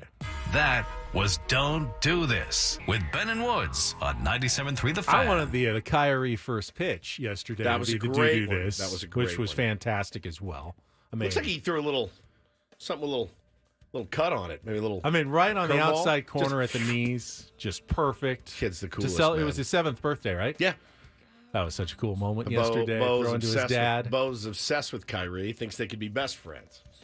Did you ever have someone growing up that you thought if I met them, we would be best friends? Like a famous person? No, I mean, I had famous girls that I wanted, like Alyssa Milano. I thought maybe we could date. I wrote her a letter. You wrote her a letter? Sure did. A letter? Yeah, did you send it? Yeah. Oh, yeah. To where? Like the care of the like studio? The care of the studio? Yeah, 100%. Who's the boss? Yeah. 7800 Hollywood Boulevard. Wrote her a letter. Sure did. Sure did. Did she write you back? She did not. Oh. She did not. No signed picture or anything? No, nothing. What a disappointment. I know. Very disappointing. All right, we'll look back at that great moment and the series, Padres and Rays from over the weekend. Talk to Sammy Levitt. Sam Oh, that's right. Early Sammy. Trying to get you guys to go to break.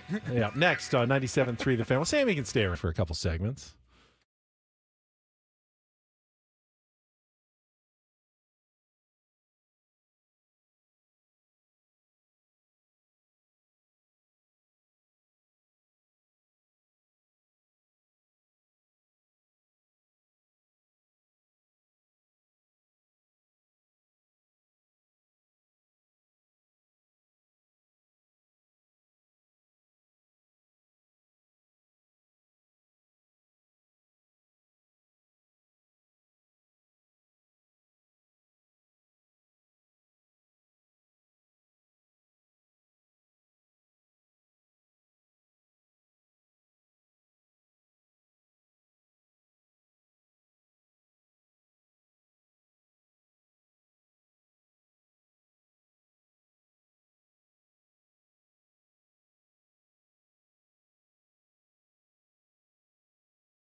We got Sammy Levitt standing by. First baseball coverage on 97.3 The Fan, presented by T-Mobile. Switch to T-Mobile. You can get tons of benefits, still save on every plan versus AT&T and Verizon. Use their savings calculator to find out how at T-Mobile.com/switch. Sammy in the clubhouse yesterday for the return of Fernando Tatis Jr. We'll get his perspective right after this check of traffic on 97.3 The Fan.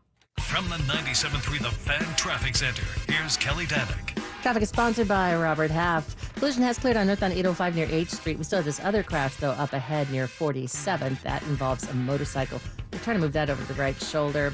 Also, traveling on southbound 5 right around Sassafras, we have reports of a collision involving several vehicles. Got the fast lane blocked. Cordell and Cordell traffic cam shows this collision has cleared in the North County, northbound 15 before Via Rancho Parkway, but we're still seeing quite a bit of residual slowing. I'm Kelly Danick with Ben and Wood, San Diego's #1 sports station, 97.3 The Fan. 9 out of 10 hiring managers are having difficulty hiring. Robert Half is here to help. Our recruiting professionals utilize an award-winning AI to connect businesses with highly skilled talent. At Robert Half, we know talent. Visit roberthalf.com/talent today. So with no game on a Tuesday, our normal Tuesday guest, Jesse Agler, will join us on Wednesday. But because Monday was a holiday, our normal Monday guest, Sammy Levitt, joins us right now on a Tuesday. Good morning, Sammy.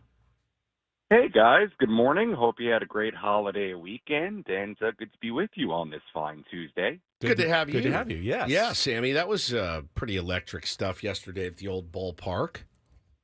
Yeah, for sure. I mean, whether you want to take the headline entering the game of Fernando returning, which obviously was great news and I think is a huge boost for this team on the field and in that clubhouse. And then the game itself, we didn't see any big time Fernando plays, but that's okay. I think him getting out there and looking good was what you wanted to see. And obviously, I think the headline from yesterday on a day, by the way, where the team has a cross-country flight the day before and then has a day game to wrap up an 18-day stretch. I think, number one, you just wanted to find a way to win the game, which they did.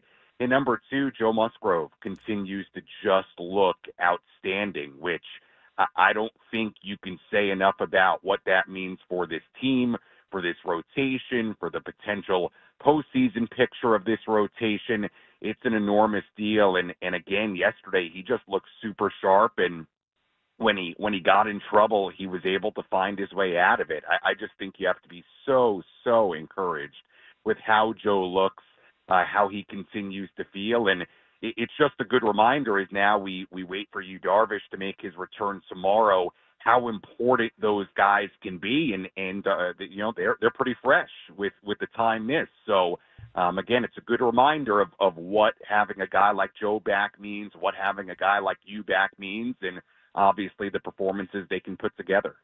Sam, oftentimes when a superstar player is out, there's a narrative in sports. Hey, let's hang on while they're gone, and then, we'll hit our stride when we get healthy again. That has not been the case with the Padres. While Fernando Tatis Jr. was gone, they actually have played their best baseball of the season, and I think it's kind of coloring the perspective of how the clubhouse feels now that he is back. What was your impression of talking to the guys? Obviously there was a lot of excitement, but didn't feel like anyone's looking to Fernando Tatis necessarily to have to now you got to put us on your backs, because they don't need that. Yeah, I think it's a good point, Ben. They've played themselves into a position, despite missing Fernando, despite missing Darvish, despite missing Joe. They've played themselves in a position where now they get those guys back in a real position of power. I mean, look, were they scorching hot over the 18 games in 18 days? No, they went 10-8, which you'll certainly take. And if you zoom out a little bit farther, in the 27 games in 28 days, they came out of it, number one, with a good record. And number two, if you want to look at the standings, this morning they would hold the top wild card spot and host a wild card series.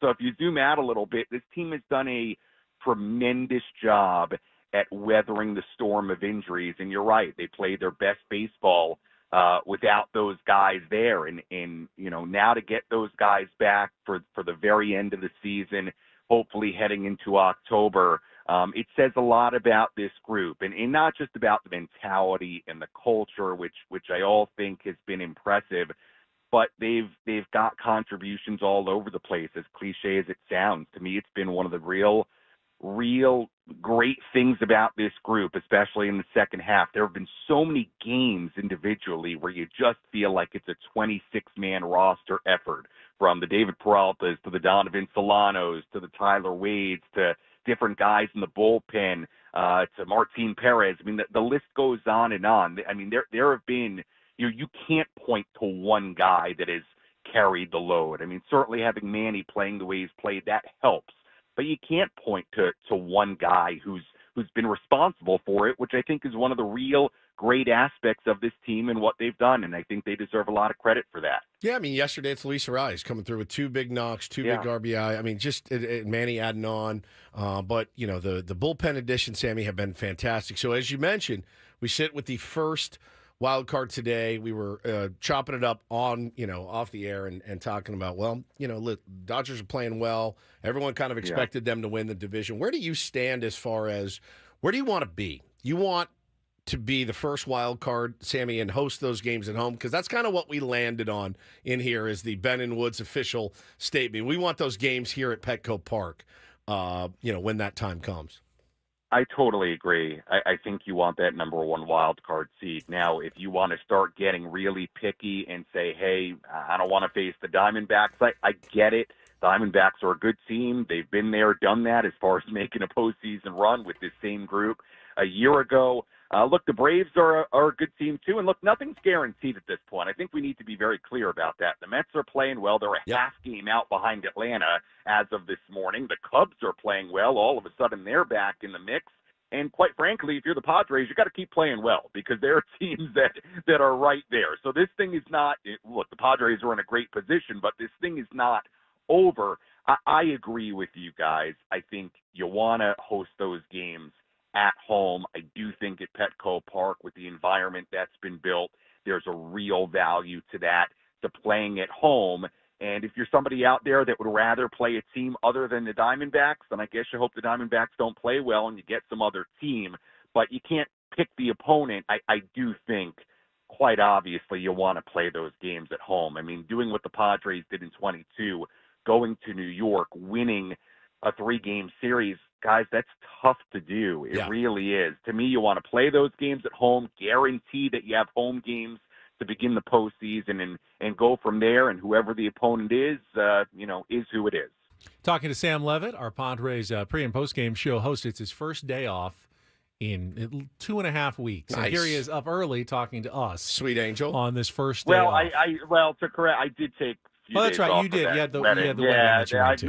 I'm not Mr. Iron. You're right. You're right. Fair enough. All right. Let's. I want us all to put on our speculation hats for a second. I was not surprised that the Padres decided to forego a minor league rehab assignment for Fernando Tatis Jr., get him back to the big club as soon as possible. I was a little surprised to hear yesterday that Yu Darvish is going to start tomorrow's game. I was hoping maybe he'd start Friday when Randy Vasquez's turn would be back up, but they're not wasting any time in getting him back to the mound. So what do you think this portends for the Padres rotation the rest of the way? Are they trying to give Michael King a little extra rest by putting Yu Darvish in a little bit more here? We probably won't see Vasquez again. Obviously, they optioned him. So what do you kind of see going forward for the Padres starting rotation? Yeah, I would imagine that's sort of a key part of it, is just giving guys a little bit of extra rest, right? I mean, we've seen Dylan Cease run into some more trouble lately. Obviously, we all understand with Michael King, he's in uncharted territory as far as the innings and the workload. So I would imagine that was part of it, to just, to give those guys an extra day of rest, which I think is okay. Look, the bottom line, guys, is that they're going to need Cease and King and obviously Joe and Darvish now, hopefully for a couple more months. So trying to keep those guys fresh, I think, is important. So I would imagine that played a pretty significant role, as we put our thinking caps on into why Darvish was slotted in for Wednesday. And look, we don't know the reasoning in the Darvish perspective of it, but it may have just worked out for him too. That's the day that worked out with the bullpens and with how they wanted to slot him in. So, and it also helps, Yu's going to be a little bit limited, I'd imagine. He threw 66 pitches in in the last controlled game he threw in Arizona. So, if you put him at, let's say, 78 to 80 pitches for the start on Wednesday, also doesn't hurt that your bullpen is fresh coming off the off day, so that may play a role in it too. So probably a couple of factors, but getting some rest for those guys an extra day is not the worst thing in the world. Talking to Sam Levitt, one of the nice moments over the weekend was and we teased it a little bit, the interaction between Manny Machado and Junior Caminero of the Tampa Bay Rays. Loved it. You don't see that a lot in baseball. The fact that he's wearing number 13 and playing third base, and how emotional he got in that pregame interview where he broke down in tears talking about what an idol Manny is to him. I thought that was one of my favorite moments of the weekend, Sammy. Yeah, I think it gives you some good perspective on, number one, how cool this game is, right? Manny's been around a long time, and you have somebody who's a number one prospect in baseball and is a whole lot younger than him, who obviously looked up to him in a major way. Where's number 13 because of Manny Machado? So it's a pretty cool perspective and a reminder to who Manny is and the kind of player the Padres have now for a really, really long time. And I think it's just one of the really cool parts of our game, whether you are a player that looks up to somebody. In my case, like as a broadcaster, I've been super fortunate to now meet some of my broadcast heroes, guys I looked up to, like, no secret, I grew up in New York, listening to Mets games, and to have the chance to get to call, somebody like Gary Cohen of the Mets broadcast, a colleague, and somebody I know really well now and can share a press box with them. It's pretty cool. So I get some of those experiences too. So it was cool to see and good for Manny getting out there after the game and doing the jersey exchange. And you could tell how much it meant to Caminero. So I think it's one of the real cool things that we've seen this season, and a good reminder of, who Manny is and what he means to a lot of the young players in this game and what he'll ultimately mean historically in this game. No question about it. No question. My son had a practice yesterday and took a ball at third, kind of flipped it over, like the sidearm sling, and his coach said, grabbed me after, and he goes, does he watch a lot of baseball? I go, yeah, he watches a ton. He goes, oh, all right, because he's not strong enough yet to make that throw. I go, well, he's playing third base. He wears number 13 also. You know what he's doing. He goes, yeah, he looks great. He's just not quite strong enough to make the Junior Woods and Arrow. the Manny sidearm flip yet. So yeah, dude, that's a real thing, man. So thank you, Sammy. Really appreciate it. Did you and Gary Cohen do like a mic cover swap when you met him? Like, you take mine and I'll take yours, and then we can move on. That's very sanitary. It's not very sanitary at all. It's like the least sanitary thing you could do. No, there was no mic cover swap. That would be a good idea, though. I guess it would be the windscreen. The windscreen. I guess swap. Yeah, the windscreen. Or at least like the mic flag. That I could start that. Do that. The mic flag. Yes, that's genius. that would be awesome. It's genius. We don't have really a bunch of idea. those. Hey, that's gonna come out of your paycheck, Sammy. So if you want to do it, here's something funny about the mic flags. I will tell you. At one point at our station, believe it or not, we had a full box because I took a couple. So I didn't even know that. All right, I had no idea. somewhere. Sammy, appreciate it. Now enjoy that day off, and we'll hear from you tomorrow. All right, guys. See ya. Sammy back tomorrow at 5:40 for Game 2 of the series, EcoWater SoCal pregame show. Manny also, by the way, still on that cusp of history. Talk about that and more when we come back. Second half of Ben Woods on the way next on 97.3 The Fan.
Halfway home on a Tuesday, Ben and Woods, 97.3 The Fan.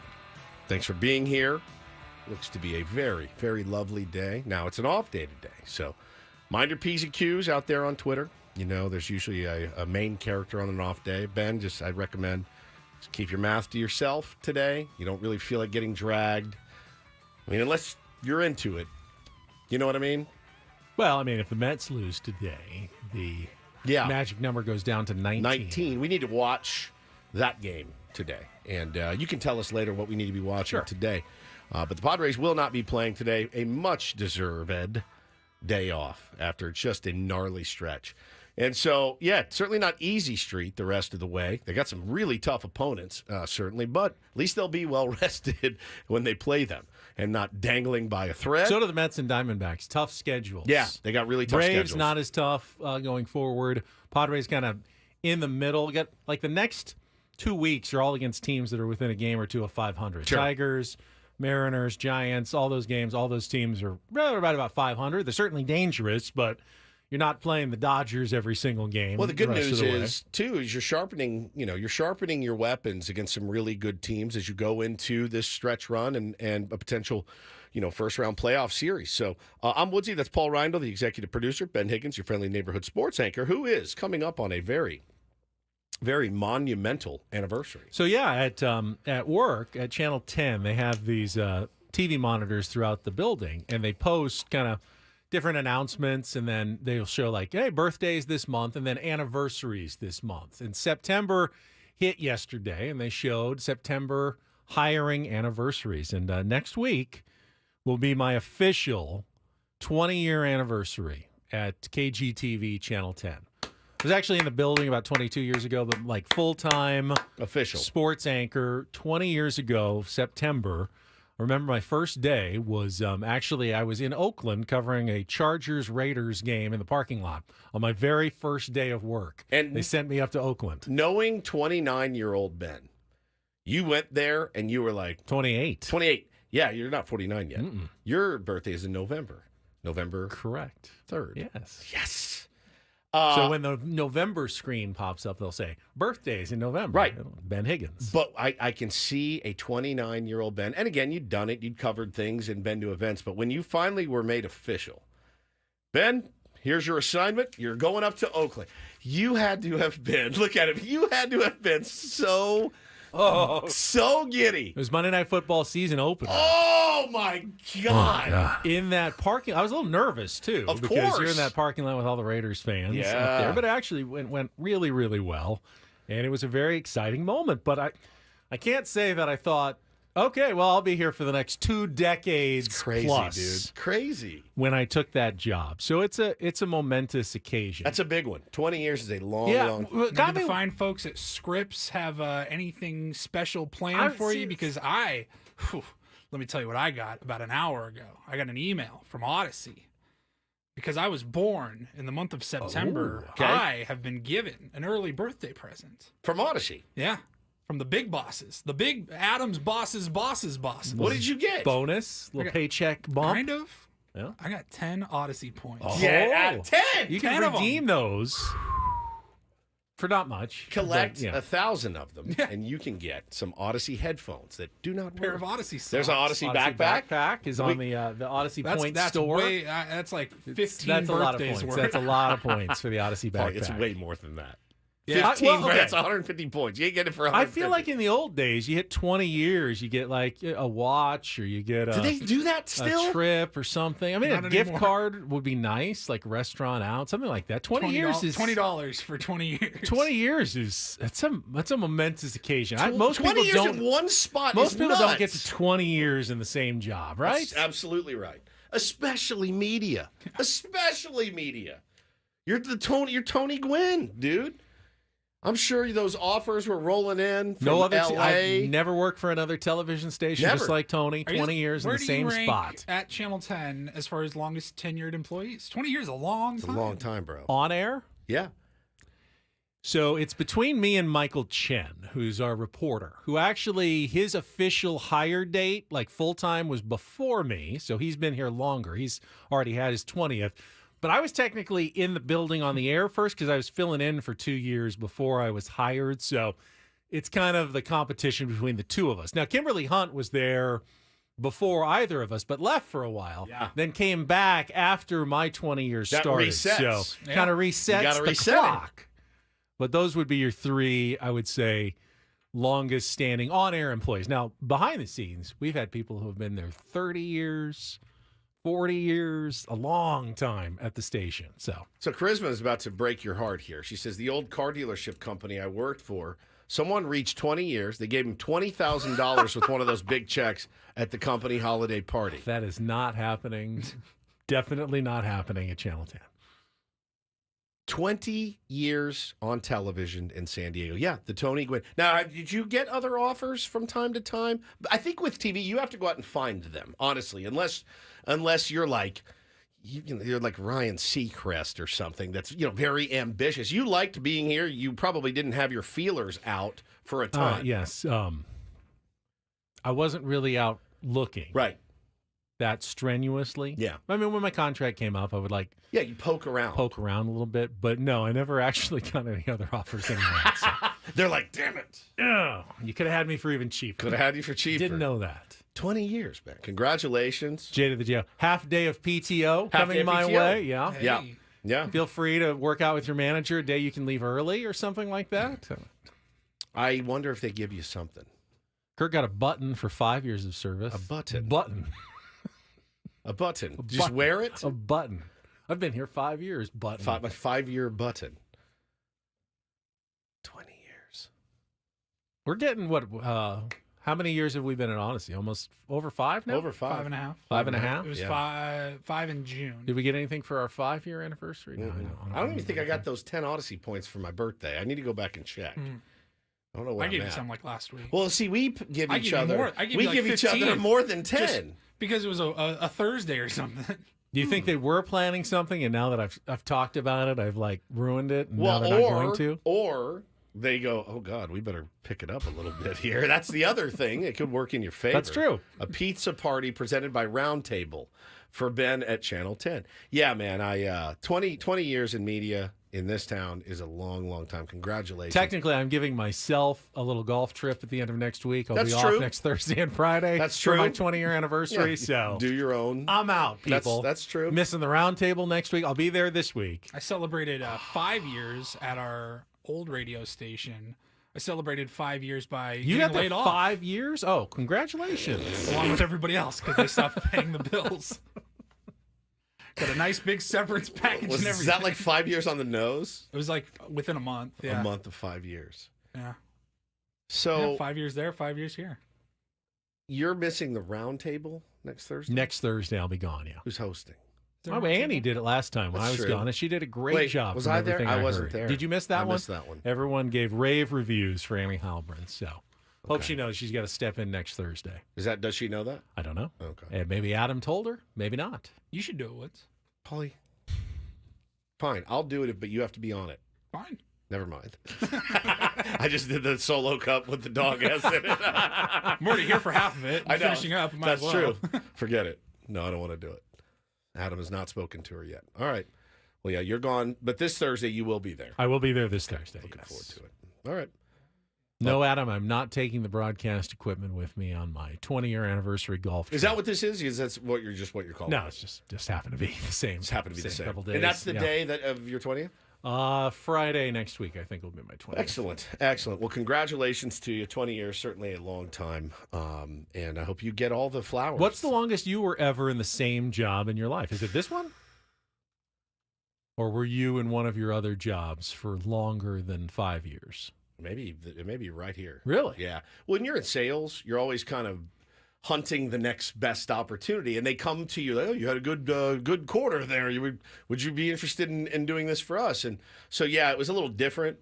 Once I got into management, though, at my last company, I thought I was going to be there forever, and then radio came calling, and I ditched it immediately. And it's been certainly it's been almost 15 years in San Diego, but That was gutsy of you. very, yeah. I mean, it was you're at a place where you feel like you're in management I was now. banking, man. Radio is, you had to even know going into it, not a stable form of employment going forward. Yeah, especially the show I was on. Right. Somebody asked how long did that show last? Year and a half. Year and a half. My first show here. Year and a half. And I was...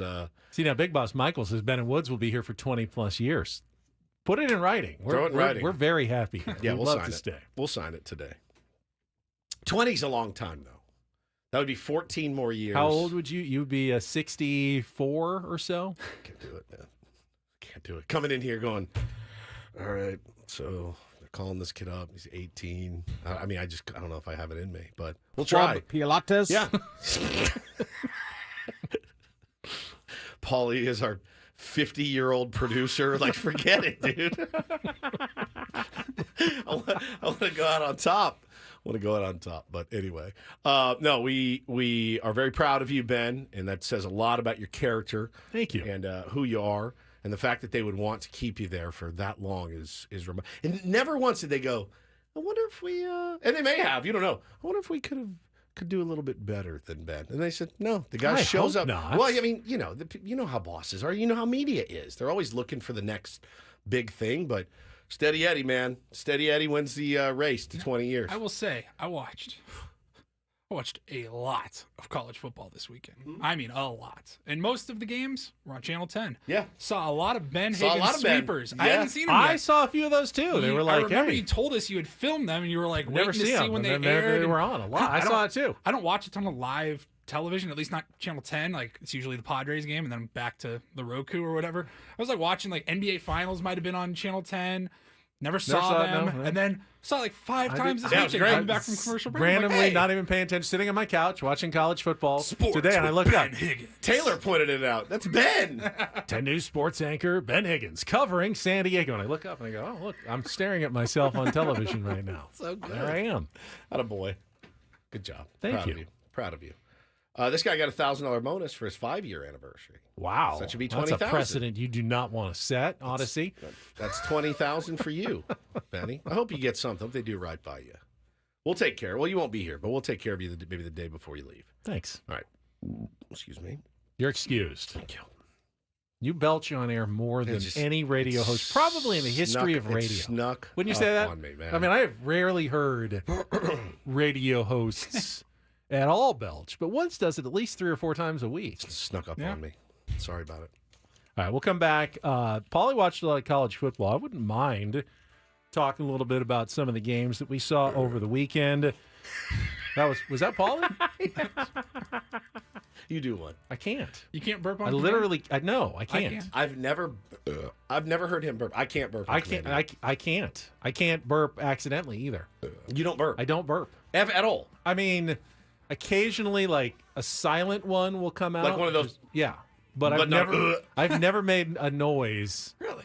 in a burp in my life. Never Once. I've had the stomach noise, but not an actual burp ever. Yet another weird thing about another them. brick. I don't even know how to describe how to do it, but yeah, I can burp on command. God, you're so lucky. Do it again. God, that's talent. On Ben and Woods. Check traffic. See if Kelly can do it on San Diego's #1 sports station, 97.3 The Fan.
Just talking about our boss, Adam Klug.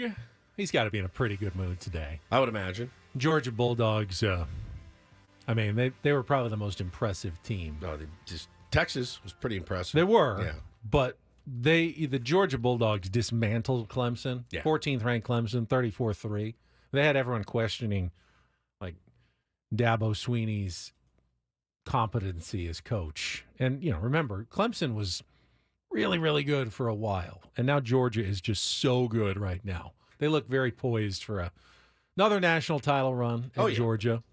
And Kirby Smart, probably now officially the number one coach in college football now that Nick Saban's gone. Supplanted Nick Saban, I would imagine. Yeah, so really impressive win for the Georgia Bulldogs. Really impressive win for the Notre Dame Fighting Irish. Maybe in terms of like road wins going into ESPN College Game Day, 100,000 plus people, Kyle Field at Texas A&M, and getting that win in a close game, and then coming through in the fourth quarter like they did.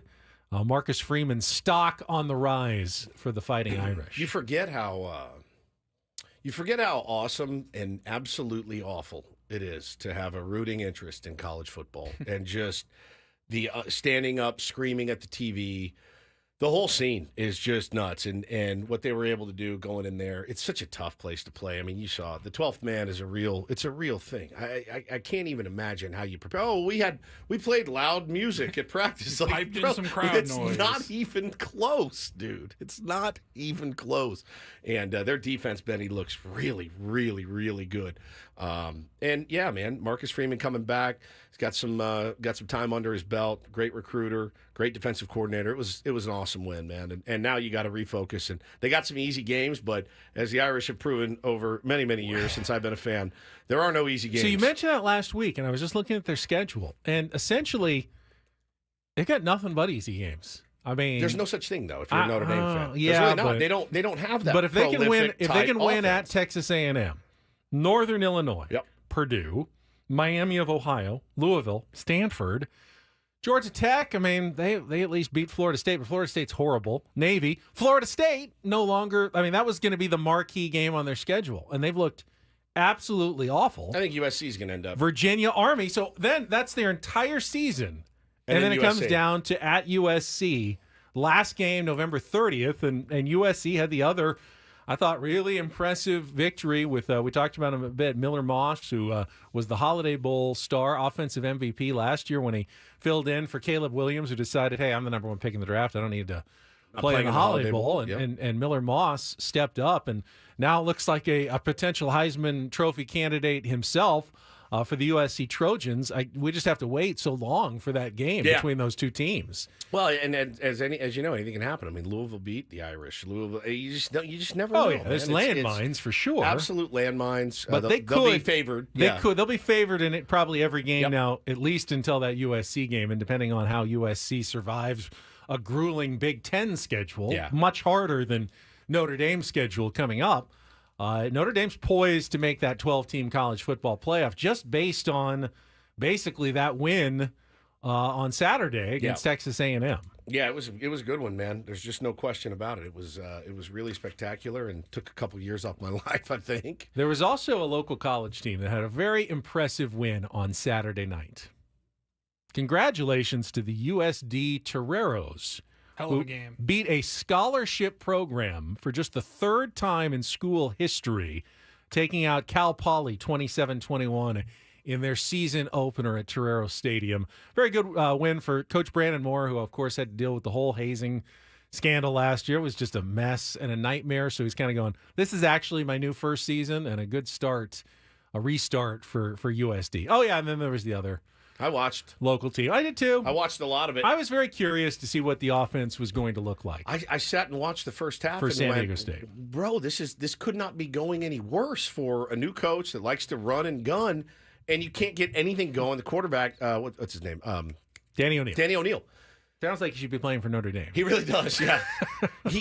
On that first half. First half, I watch, I go, oh, man, they're up against it, dude. And then, you see him the problem with running a fast-paced, hurry-up offense is if you don't get a first down, You've just held the ball for 30 seconds. Yeah, that's it. And you're punting it Defense away. hasn't even sat down yet. Yeah, and that's what it looked like in the first half. And when they trailed 6-3 against Texas A&M Commerce after the first half, you're like, here we go. It was like, hey, everyone deserves a little bit of patience as a new coach, but whoa, that was bad. That's like you walk into the locker room and go, do I need to change everything about this game plan? Do I need to dumb this down right now? Penalties were absurd. Undisciplined play. It was really, really ugly.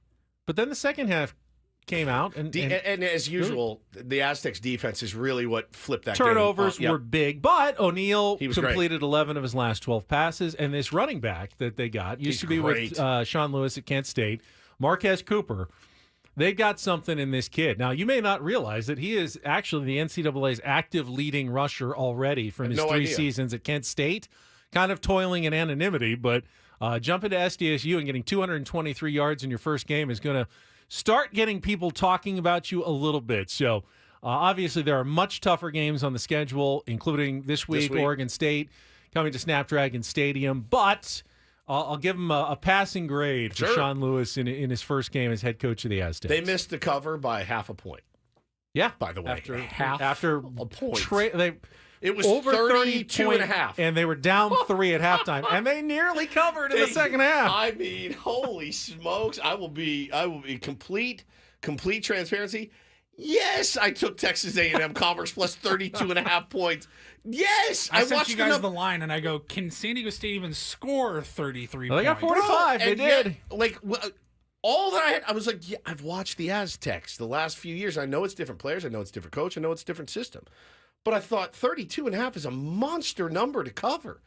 And boy, it got down to the end. I went, oh my God, they got the ball and they're going for it, and they ended up running out the clock. But holy smokes, man, it was a nice victory and a really nice second half of football. But it was wild though, man. 6-3 at half was unreal. I watched much more of Notre Dame and real A&M. Yeah. On Channel 10, I think they were.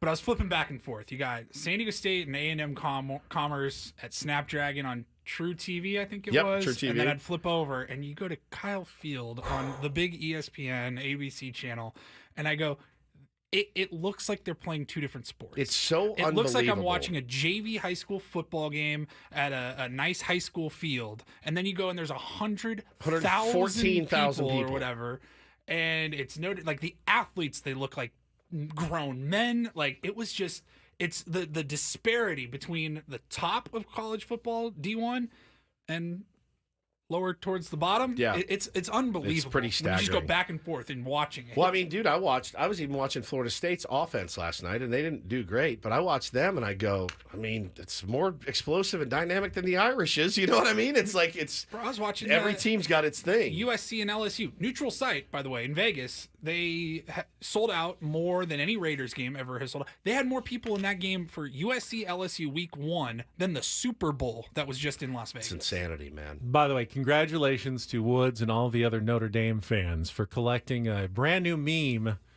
this weekend of USC's Trojan mascot trying to stab his sword into the artificial turf. I almost died. It's concrete, okay? Well, there must have been a plan, though, so right? He gets the thing, and he goes into the concrete, and it, like, rocks him. He's like, he knew it wasn't the turf up. But there was like the whatever they had placarded down for the logo, and I thought died. They must have a plan when they're on an artificial turf stadium for stabbing the turf, but it didn't look like it worked, whatever it was. I saw that, and I thought, they're going to lose by 60 at this point. If that happens... Holy smokes, dude. He was shaking, and it knocked him back, and then he tried to pull it out. Oh, my God. Also, by the way, when you think USC Trojan, nothing against this guy's built like I am. He's real skinny arms. He was not like some hulking Trojan. So, I don't know how he won those tryouts or however they did it. Maybe they're the only guy to show up. Like, all right, you got it. It's yours if you want. The costume fits. Costume fits. Yours. I was it's yours. You're Tommy dead. Trojan. There you go. I was dead. It was so good. I may retweet it again. It was that good. All right. Let's take a time out. When we come back, I want to talk more about the Padres. We didn't really get through all the games in Tampa Bay over the weekend that we missed. Manny's milestone coming up as well, getting close to it. We'll get to that. And we still haven't given away those Padres tickets. I saw someone, I think Keegan in the chat, was asking about the Padres tickets. No, we still have those to give away for tomorrow's game against the Tigers and the City Connect hoodie baby. giveaway. And Yu Darvish's return. So stay tuned for all of that coming up with Ben and Woods on San Diego's #1 sports station, 97.3 The Fan.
A lot can happen on a 3-day holiday weekend. If you'll remember, when we last joined you on Friday morning, had our manager's report with Mike Schilt. It was a good conversation, by the way. One of my favorites of the year with Mike Schilt. It was really good. But they had just lost 2 in a row, and was wondering whether this stretch of games was starting to take its toll on the Padres heading into Tampa, into that dome, and how are they going to respond? Well, they responded with a great 2 out of 3 series win, starting Woods with Friday night's game, and I want to talk about that 13-5 win and Manny's pursuit of Padres history. Get to that right after a check of traffic here on 97.3 The Fan. From the 97.3 The Fan Traffic Center, here's Kelly Danick. Traffic is sponsored by Valvoline Instant Drive-Thru Oil Change, your trusted instant drive-thru oil change. We still have a few problems here, guys. One of them is this crash on southbound 163 before Friars Road. A couple vehicles involved. It's got the left lane blocked. Also collision on westbound King Freeway before 30th Street. Tow truck rolling up to help out with this one. It's over the right shoulder. Eastbound King Freeway just before Kelton. There is a collision blocking the fast lane. Stop by any of the 30 San Diego Valvoline Instant Oil Change Centers. You don't have to get out of your car. It usually only takes 15 minutes or less. Plus, get a free courtesy check of your tires and battery. Visit SoCalOilChange.com for directions and discounts. SoCalOilChange.com. I'm Kelly Danick with Ben & Woods, San Diego's #1 sports station, 97.3 The Fan. So remember, last Wednesday and Thursday, the Padres offense scuffled in St. Louis. They went 1 for 15 with runners in scoring position. And I said Friday morning, this team looks tired. They look beat. And it was understandable given the oppressive heat and humidity and the lack of off days. So watching Friday's game with kind of a keen eye as to how they were going to respond. And boy, did they respond. 10 runs in the first 4 innings and a good 7 for 13 with runners in scoring position on their way to a 13-5 win over the Rays. Like, okay, this is nice. Watching the games in St. Louis was exhausting to cover on television. Like, watching them on television, I was exhausted. When Friday 10 a.m. hit here, I literally text my wife. I go, I made it. That was the day I got up at 1 o'clock in the morning. I'd slept for 45 minutes. I go, I made it. I made it. When that game started, Benny, I looked up to the heavens and I said, I need a laugher. I need an absolute laugher tonight. One way or the other. I just need a laugher. I cannot be on the edge of my seat all night long after the long-ass week we just had. And boy, did they deliver. Martin Perez did exactly what he needed to do. 4 runs, 5 innings. You know, he's a fifth starter, that guys. Second inning with 4 runs was not great. But then the other 4 innings, he dodged around the trouble and got through 101 pitches. But, yeah, what they needed, 5 innings. They got 5 innings out of him. He's your 5th starter. Oh, great job. I mean, the offense picked him up. The offense knew they needed to pick him up, and they did. Sean Reynolds, who just continues to impress me, man. All 5 of his outs via the strikeout. Just incredible. And he got sent down, and, you know, hopefully he can come up. Does he have to wait? How long does he have to wait? Depends on if there's an injury, they can bring him right back. If not, I think he has to wait 10 days or 15 days. Yeah, 10 or 15 days. So it's a bummer, man. He's been really, really good. But there's not really a lot of room anymore. With Darvish being activated, there's even less room Wandy Peralta's tomorrow. back as well. Yeah, Wandy came back when they expanded the rosters on September 1st. So, yeah, there's a little less room on that roster. But you mentioned the offense. Diaz's contract. Oh, yeah. Diaz is there. And I would think he'll get a chance behind the plate at some point here fairly soon. Yeah. Surprised he hasn't gotten back there yet already. But so on Friday, you had the home runs from David Peralta, Xander Bogaerts, Jurickson Profar, who, yeah, he's been in a bit of a slump, but he still got on base 5 times in that game with 4 walks and a single and scored 2 runs. But it was Manny who really did the thing on Friday. 3 for 5, 3-run homers, 23rd of the season, 4 runs driven in. And that was his 161st home run with the Padres, tying Adrian Gonzalez for 2nd in franchise history. And talked about it a little bit last week, that the all-time franchise record, Nate Colbert's 163, a record that has stood every single day of my lifetime. It's crazy. His last home run in 1974 with the Padres. 48 years, and they have, in 50 years, they've never had a guy who has had the longevity and power to break that record, which is the lowest total in all of Major League Baseball. But Manny seems like, I was hoping it'll happen here on this homestand. We'll see. You never know when home runs are going to come, but he's just 2 away from tying Nate Colbert now and 3 away from setting a new franchise record for home runs, and one that hopefully he'll be building on for years and years to come. What's he at, 23? He's at 23 this season. back of the baseball card stuff. I mean, it's just crazy. It's just crazy. He's getting there, creeping. Needs to go on have another, continue to have another great month, and I would love to see him get to 30. Now, Saturday's game was also a laugher, unfortunately, in the other direction. Randy Vasquez was hit hard. Yeah, it was rough. 4 1/3 innings, and they let him wear it. Mike Schilt, rare for Mike Schilt, but clearly had to do it. He was not going to go to the high leverage arms in the bullpen. He was not going to rescue Randy Vasquez after 60 pitches. That game was punted, and it's very rare to see the Padres do that, but 11 hits, 9 earned runs, and they just had to get as much out of him as possible. The real hero on Saturday was Alec Jacob. Straight up. Who was started the day in El Paso at 6 a.m., had to fly through Denver to get to St. Petersburg, Florida. Get go west, north, back east. Arrived as the game was starting, heading down to the bullpen going, do you need me? Do you not need me? Ends up pitching a career-high 3 2/3 innings just to make sure no one else from that bullpen had to throw a pitch. Only gave up 2 hits and 2 runs. They came in his last inning. And while it was an 11-4 loss and one of the more forgettable games of the season for the San Diego Padres, it should not be ignored what Alec Jacob did in that game to rescue the San Diego Padres bullpen and not turn a loss into something that was also going to hurt them the next couple of days. And it didn't. And see what happens the next couple of days. Padres used their high leverage arms in close games to get 2 wins. And part of those 2 wins on Sunday and Monday were Alec Jacob and Randy Vasquez even eating it and wearing it on Saturday. That's what we're talking about when you manage for a 162-game season. That's it. Sometimes it requires an ugly loss every once in a while to set yourself up for hopefully a close wins the next couple of days. That's it. That's textbook. That's there. That's the definition of it, man. And you give up 11 runs to the Rays and you used 2 pitchers. Mm-hmm. That's it. That's how you do it. And Mike Schilt knew it. Alec Jacob knew it. Everybody knew the assignment. Randy Vasquez was getting barreled all over the yard, walking guys. It was a terrible, terrible outing and very disappointing for Randy Vasquez. But again, to go out and go 4 1/3 for him, let Alec Jacob come in, finish it off. Was that it? That's only 2. Yeah, that's it. Did Vasquez go 5 1/3? Yuki got up for half a second, but Jacob got through it and it was done. Yeah, you can't beat it. It's crazy that day was for Jacob. Like, it's also not the worst 100% situation, sitting especially around getting your waiting. feet wet again in the major leagues. Like, there's no pressure. Just go out there and throw. Just go out and throw strikes. The game's essentially over. Yeah. Like, I'm sure Ben Fritz or whoever, Niebla or Schilt told him when they called him in, hey, man, just got to get through the end of this game. Just get us there. We're trying to just get to the end here. Yep. I mean, they had to have go out. They had to have an upper limit on the number of pitches he could throw. Right. He had never thrown that many in his life. So at some point they were like, oh, we might have to pull him out. But he didn't. He got through it. And that was actually big for the Padres. Jake did hit that first inning home run. Thought, oh, here we go again. Yeah. And then Shane Baz kind of settled in, and that was it for that game. But that really did lead to Sunday's win, 4-3 in a very tense one on Sunday. The one with the series in the balance.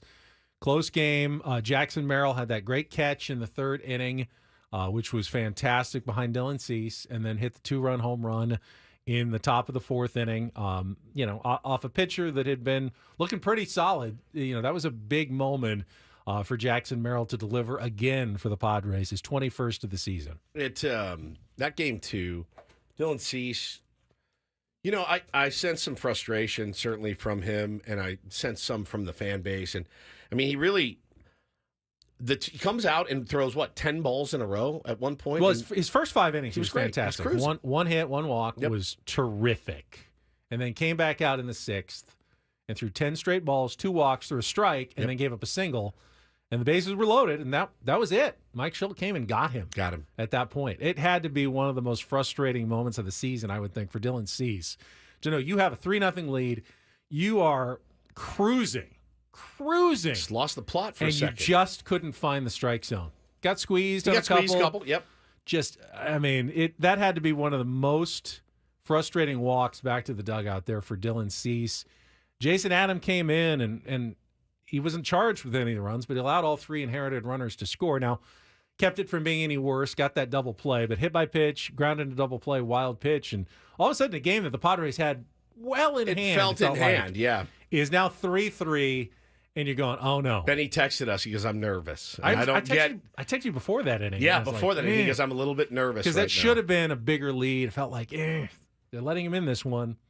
And there they were. It's 3-3. But Jurickson and Profar got the big sac fly, and the Padres were able to get that win. I mean, Sander Bogart said the go-ahead sac fly in the 9th inning. Eric in the chat says, it's frustrating that we punted on a game we had to have when Arizona is playing L.A. I don't know if he means punted by using Randy Vasquez, which he's in the rotation right now, as we wait for guys to come back. So, or should we have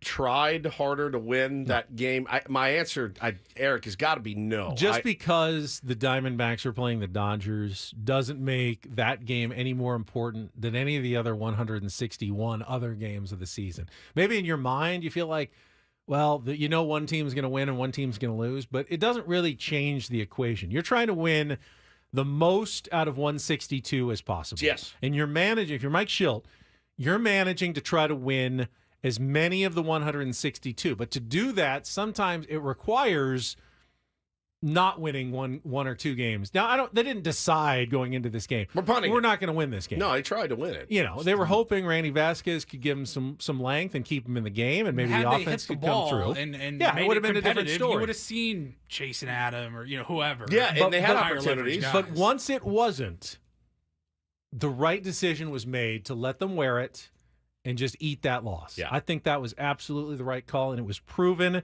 the next day when they needed their back end of the bullpen. They needed Estrada, Tanner Scott, Robert Suarez in the 7th, 8th, and 9th to keep that game scoreless when it looked like the Rays had the momentum, looked like they were about to come back and steal one. They were able to shut the door, take the lead in the 9th inning, and then win it, a little bit nervous because they were 0 for 9 with runners in scoring position. Padres did in that game. Yeah. 12 left on base. Did not come through even once other than a couple of sacrifice flies.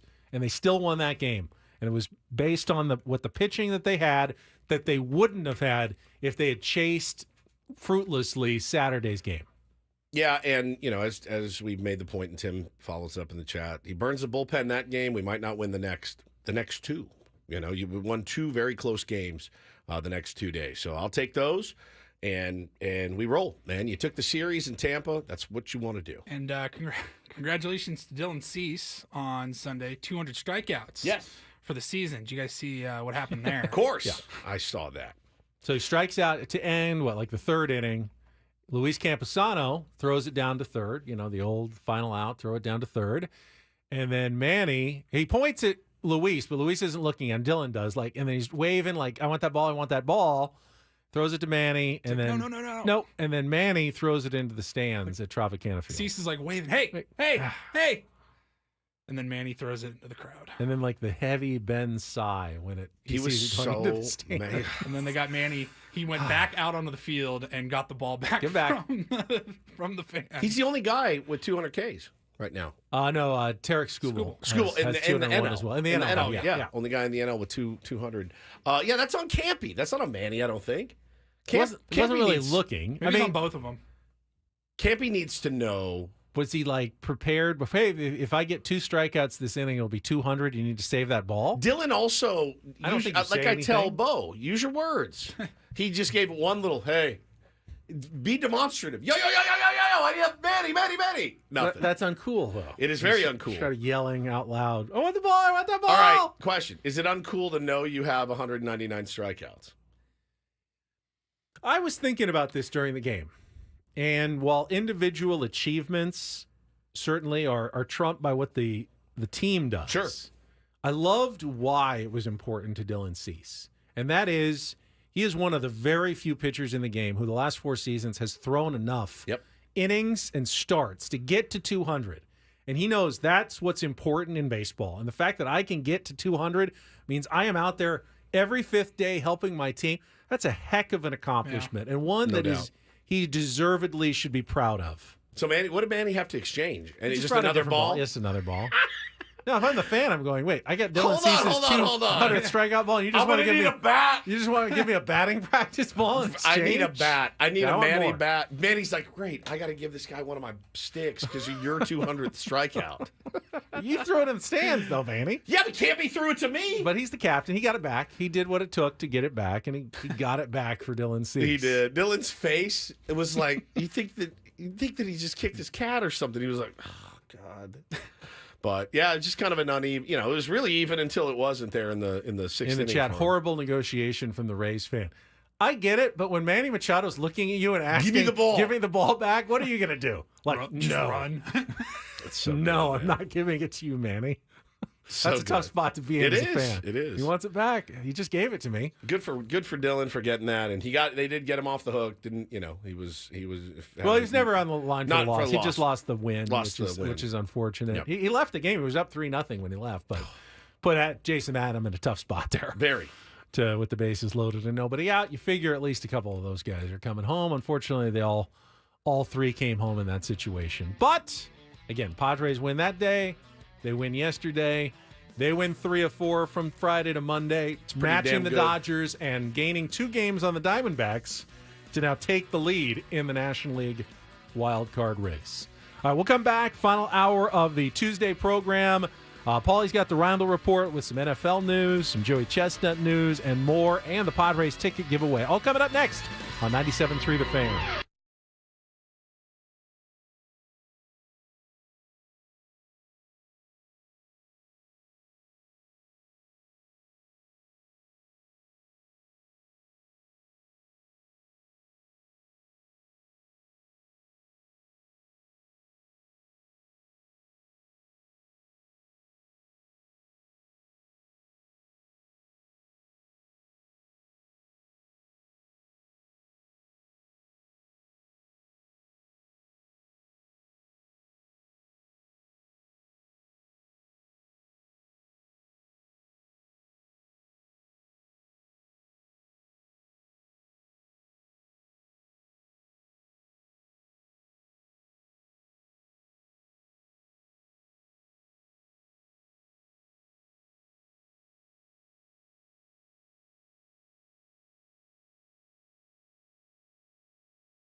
Feel bad. He's been a part of the team for a few years now. And unfortunately, with the 40-man roster crunch and everyone coming back, didn't even get a mention yet this morning, but the Padres yesterday DFA'd Jose Azocar to make room on the roster for Fernando Tatis Jr.'s return from the 60-day injured list.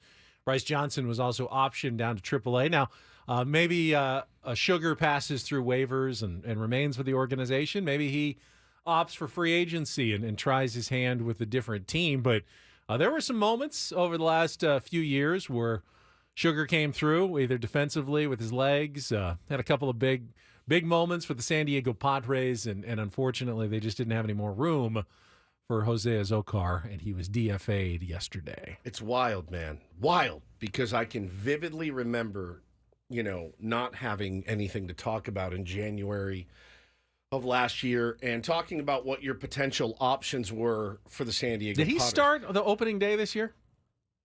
Merrill did. Merrill started, Tatis, and Profar. Sugar didn't have to start. Okay. I don't think so. But I can vividly recall tweets saying, well, just give Sugar a shot in center. How bad could it be? And yeah, man, you look at I don't know what happened. Because he's every bit as good as Bryce Johnson. I thought so too. I think, and again, they know so much more than we do.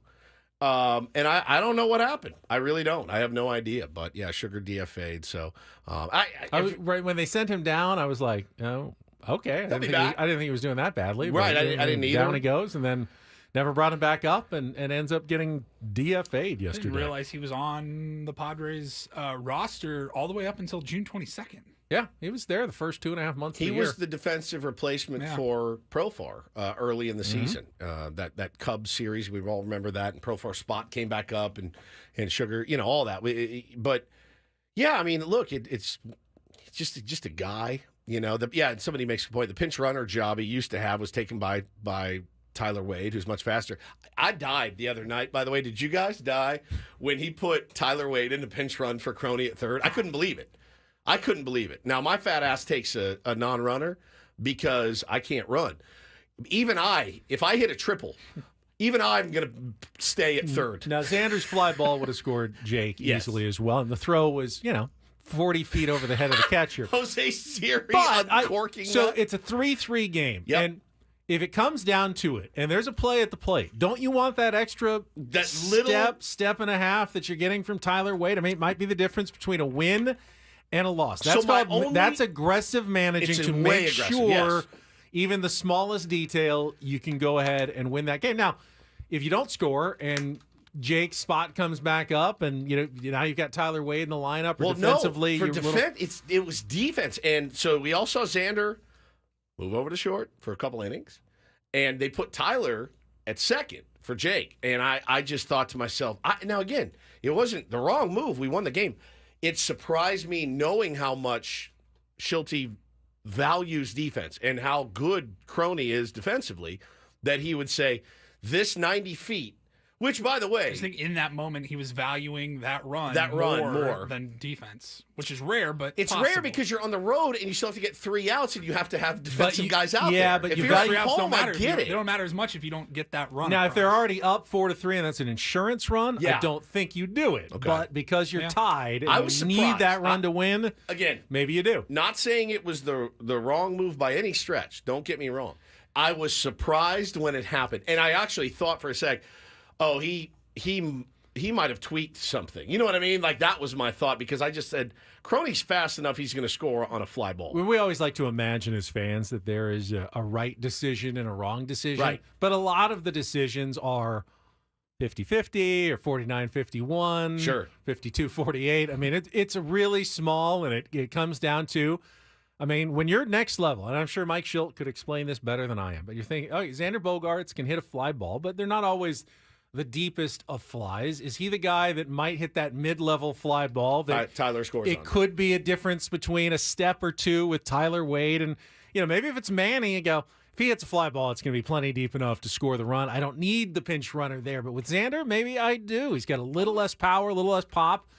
I don't know. Is that part of the equation? I want to ask him about that Friday and just say, please walk us through it because I did think it was funny as hell when I was like, "Oh, they're pinch running a guy."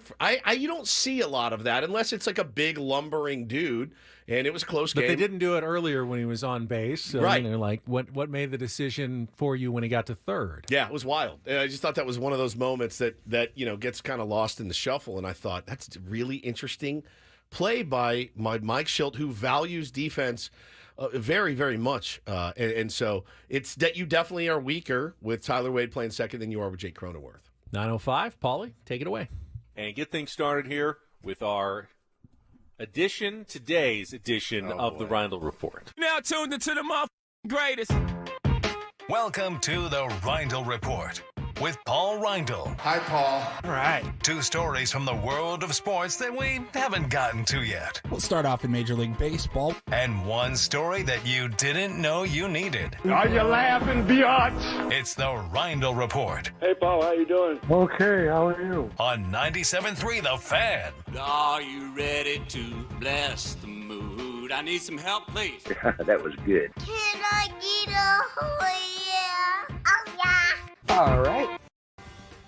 All right. All right. Good morning, A little late gentlemen. on the all right. Yeah. Had the mic turned off. All right. All right. All right. All right, gentlemen, we'll start off in the NFL. Pretty wild and scary scene for San Francisco 49ers rookie Oh, my God. Ricky Pearsall, who was shot in the chest over the weekend. I think it was on Saturday afternoon. He was in downtown San Francisco, and it was an attempted robbery over his watch, I believe. Yeah, it was over his Rolex, and he was Rollie? he was on his way to go sign autographs somewhere. Or I think he just had or signed he just autographs, signed, yeah. and somebody tried to jack him. rob him, and it ended up with him, and I think a couple other people were shot. And I saw a video of him getting into the chair that they would lift him into the ambulance. He walked and to the ambulance. He was shirtless, and he had his whatever T-shirt he was wearing was pressed up Plugged- against his chest. Yes. And the nurse, the EMT was just holding it there as he's like sitting in and getting into the ambulance. And you're like, this man is holding his T-shirt over his bullet wound in his chest. He walked to the It was ambulance. through and through. It went in his chest, through his torso, out his back, and did not hit your heart, your Any aorta. vital organs. You're dead. But luckily for him, it passed through, did not hit any vital organs, and he's going to be okay. Really? They said, I saw this morning, they said, may miss 4 games. 4 games. ESPN said out at least 4 games. At least 4 games. But he has been released from the hospital.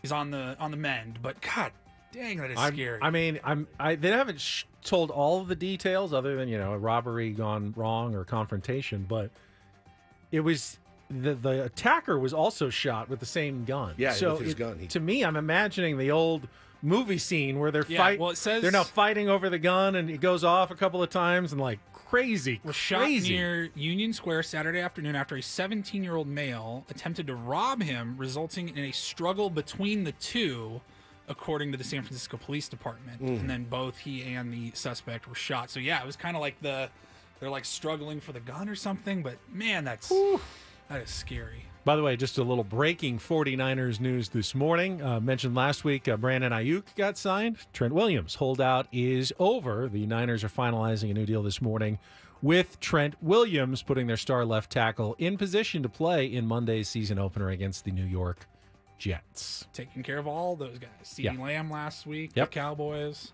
Saw a quote from over the weekend, Jerry Jones saying, "You're about to have a buttload of money," or something like that. To CeeDee, he's like, "Careful, just be," he's like giving careful. the fatherly advice, just be careful. It's almost as if none of these guys just wanted to be in training camp and just wanted to skip the whole thing. Such a and good sign. bit. If it works, it works, man. Can we hold out from the last day of the World Series until first day of spring training? Yeah, we're just going to hold out. That's where we are. We want more money. Yeah.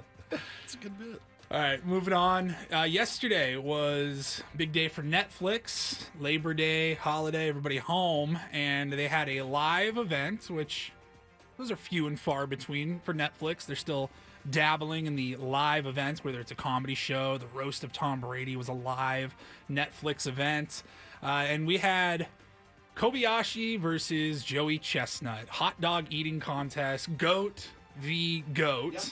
And they did it live. It was the first time that those two have gone head to head in 15 years. 2009 was the last time both competitive eaters went at each other. And Joey Chestnut demolished. Did he? Kobayashi. Wipe the floor. Did you guys watch it? I did not. I saw highlights saw later. a highlight after I the actually fact. showed some on Channel 10 last night. I had forgotten that was happening until it had already come and gone. But Joey Chestnut in 10 minutes threw down 83 hot dogs. World record.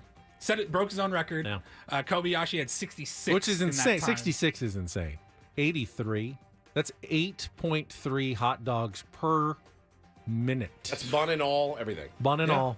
Did he dip? Yeah. He had the cup of water. Lemonade? I don't know what they drink. I heard it's think lemonade. Is it really? We had Joey Chestnut on like 3 or 4 we years did, ago. didn't we did? Yeah, you don't remember that? No. I got his number. Yeah, we had him on.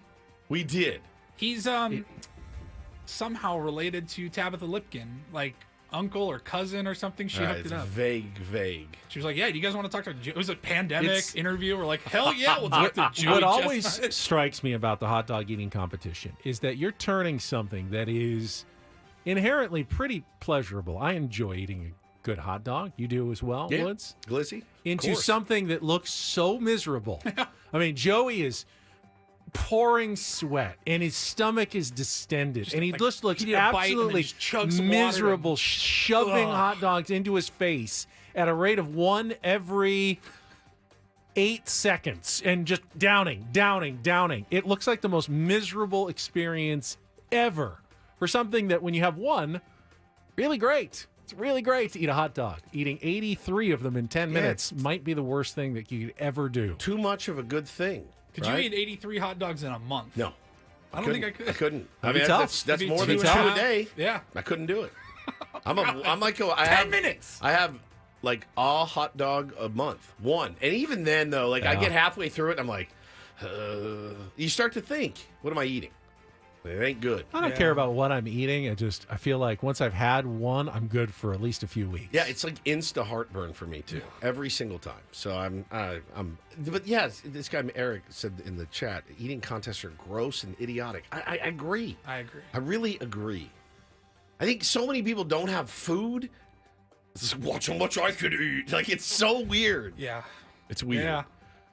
But I guess you got to tip your cap to the GOAT. He is truly the best. Did your at what he parents does. ever, when you didn't finish your plate, pull the old, there are starving children in Africa? All the time. And you didn't finish your food? Things have changed, man, as far as parenting goes. Well, the problem is that finishing your plate is probably not the healthiest thing that you can do in the world. But think about when you're a kid. Right. There's 3 pieces of chicken, 3 green beans, and 4 grapes. And my kid's like, every night.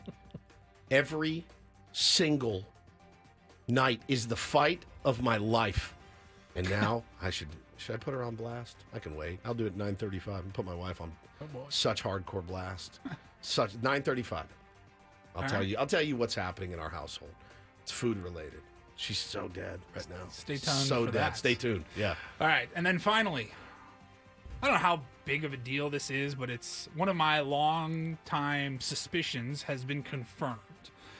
I have an Apple iPhone with Siri. I have a couple of Alexa devices in our home. Active listening from your devices. It's a real thing, and it's been confirmed now. Because for you to tell your Alexa to do something, they have to be listening even for the words, hey, Alexa. Right. You have to be, the device has to always be listening for that. And I've had friends that work for Amazon up and down, they're like, oh, trust me, it doesn't catch everything. It has to activate it with, I'm like, but it is listening for that command either way. Well, Cox Media Group, television, radio conglomerate, they kind of leaked something to investors. It was in a pitch deck. Great. They leaked about their active listening software that they can listen to pretty much every conversation being had if you have any of their products, any of their devices, and then market towards whatever interests you. And this literally happened to me. I mean, it happens all the time. But I remember within the last week, I bought some sunglasses. And I was looking around, trying to decide which brand to buy my sunglasses. I had not touched my phone yet. I was just sitting on the couch talking to my wife about said brand. I went with Ray-Bans. When I opened my phone, again, had not looked anything up, every 4th Instagram post was Ray-Bans. Sure. And I go, they're listening. Happens to me all the time. They are listening. And I end up buying. They've heard 80% of the everything. time. Right. Kind of creepy. Cox put that out? Well, it got leaked. That's not new, though, is it? It's confirming what we thought. What we are deepest They were fears. pitching to their investors, hey, look at this active listening software that we use. I want to see what is on his phone. Like what ads I'm getting? I'm just trying to look. Let's see what ads. Comfortable shoes. Comfortable shoes? NFL Sunday ticket. Allergy medication. It's like Matt says in the chat, it's delightfully convenient. It kind of creeps me out when it happens. I do get I get a lot, and I don't know why. I think it's because of this show, because our phones are here while we're talking about things. A lot of ads for sex toys in my feed. A lot of them. That's weird because I don't get any. I don't get any of those. I'm in Really? the same room Correct. for the In same amount of time as you. Same amount of time. I've never bought one online. Or in person, actually. I don't get those. You don't? Nope. Not even. What do you get? Not even a little. Ads on what? Instagram? Or Twitter? My Twitter ads? Or pull up Instagram. The one time I don't have any ads. I'll do Instagram. What kind of toys are you? All right. Okay. Wow. Okay, sorry. Wow. What's... Don't know what Got that some was. real estate ads. Here's a shirt. T-shirts. I buy a lot of T-shirts. Here's what I get on Instagram. My first one is Granger. Because, of course, every single week I welcome everybody for the Brett Boone segment brought to you by Granger. For the ones who get things right. Granger. Of course, my first ad is for Granger here on Instagram. I got one for a cold plunge tub that's $2,000. You guys were talking about cold plunges. Yep. Earlier during a break. We have. Here's an audio. It makes recording music so easy. I'm not a recording. Sydney Sweeney. Here's one if you've been diagnosed with leukemia, Consumer Justice Now. We were talking about leukemia this morning when we talked about Kirk Herbstreit's dog. That's true. Ben, We're in here. who had leukemia, and he takes him to all of his games and everything. So Little League bats here. That makes sense. And clothes. I get a lot of clothes in mine. So just know that They're wherever listening. you're at, they're listening. Okay. And this is not just phones, but smart devices in your home and everywhere. Now, did you guys see Hannah in the chat? No. I said, Is she defending herself already? I put her on. I said I'm putting her on blast at 9:30 or at 9:35, and she said, "Oh, I have a Botox appointment at 9:30. Super convenient. Put me on blast at 9:35." She's so dead. You guys, I think you'll have my side on this one. I really do. Was that timed perfectly? I didn't. I knew there was an appointment. I forgot, but I think you guys will really have my back here. I hope so. Curious. Now I can't. Hannah even scares me. Just She's wait. dead though. She's dead on this one. I finally feel like I have the upper hand here. Finally, it's only been a decade. You guys will get a kick out of it. All right, don't go anywhere. Sometime in our next segment, we're going to give away those Padres tickets for tomorrow's game. And then Woods puts Hannah on blast. And then Annie and Elston at 10 o'clock on San Diego's #1 sports station, 97.3 The Fan.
was doing a little starting pitching projection into the future, and subject to change, of course. But remember, the Padres dodged Paul Skeens in the 2 series against the Pittsburgh Pirates last month. Paul Skeens ducked the Padres. That's That's another true, too. way to put it. Coward. He's pitching today. Is that true? I think so.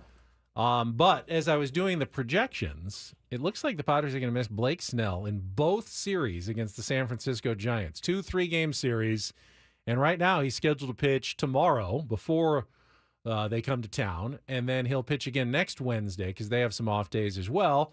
And they will just dodge them when they go back to San Francisco, which means if that holds, Padres will never face Blake Snell this year. Fine by me. I was kind of, in the division, I was sort of expecting a Blake Snell matchup, a reunion at some point. But in the pennant race, again, he's been throwing really, really well. Not the worst thing if you miss him a couple of times. Now, the Padres are going to have Yu Darvish going tomorrow as he returns from the injured list in Game 2 of the series against the Tigers. And then they're going to move up, I believe I saw, Martin Perez into Thursday's game, which will give not only Michael King a full week off between starts, but then with 2 off days coming up next week, he'll miss the entire next series against the Mariners and won't pitch for another week plus until his following start. Okay. So he'll have 2 weeks and just 1 start in those 2 weeks based on how the Padres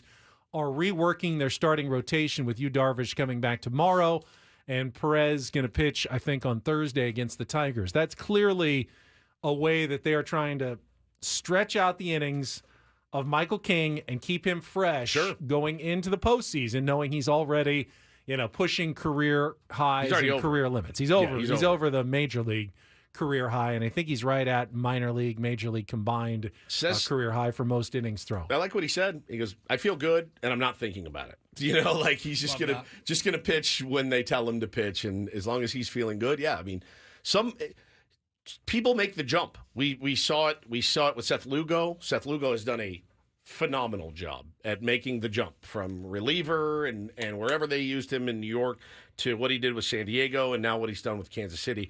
But today, as you look through the Major League Baseball schedule, now we're off. That means we get to kick up our feet as fans and just root like hell for the Boston Red Sox, which is always fun to do.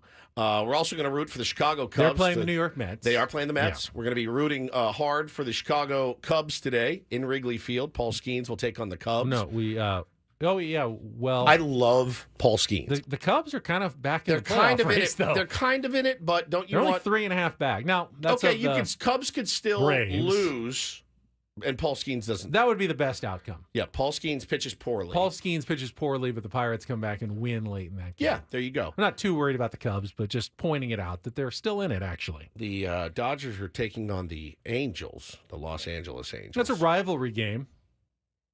Okay. Walker Buehler's, I think, pitching today. He has not thrown well. He pitched okay last time. He had a couple errors behind him that kind of set him back. And we're Giants fans tonight. We are Giants fans tonight. Yeah, we are. Yeah, it's going to be Ryan Nelson against undecided for San Francisco right now. So, yeah, we're big Giants fans. That's going to be the late Bob game. Melvin's pondering that as we speak. Yes, he is. Who am I going to start to lose by 1 run tonight against the Arizona Diamondbacks?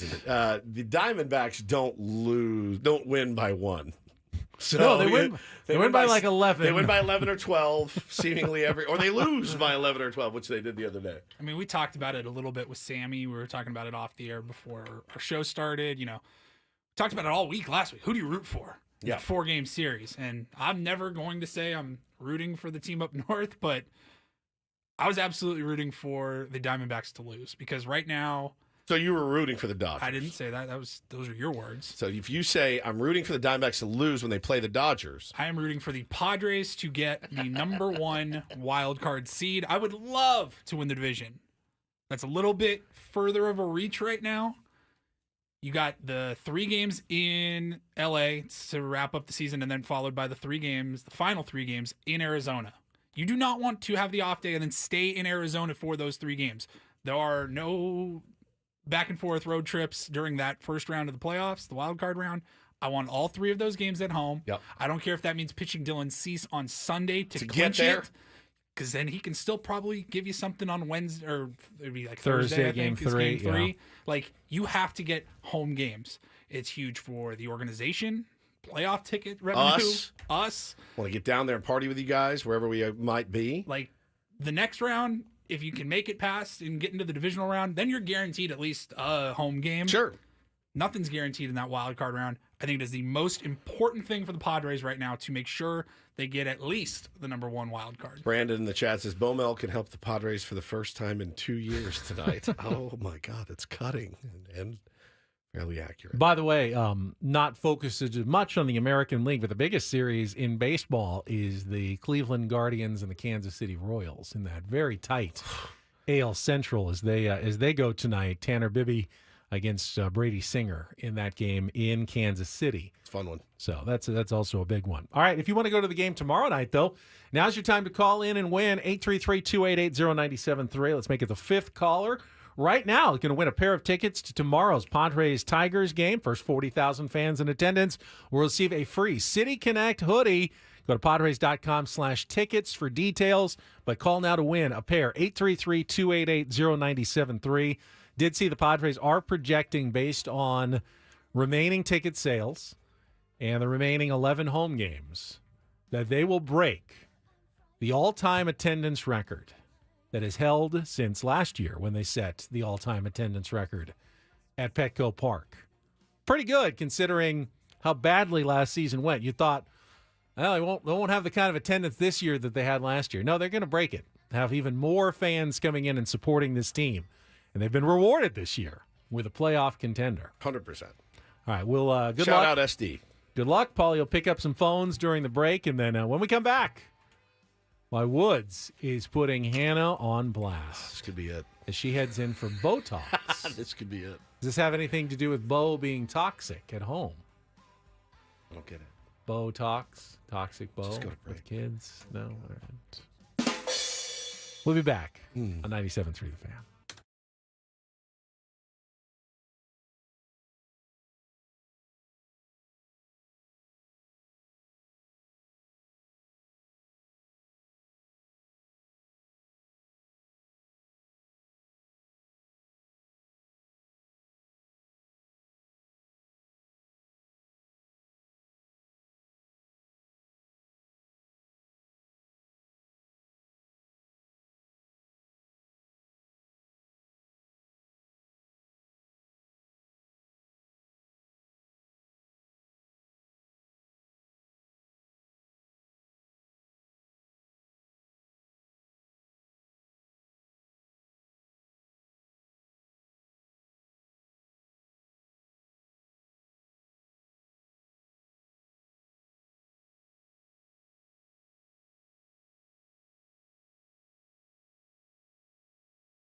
Who won the tickets, Paulie?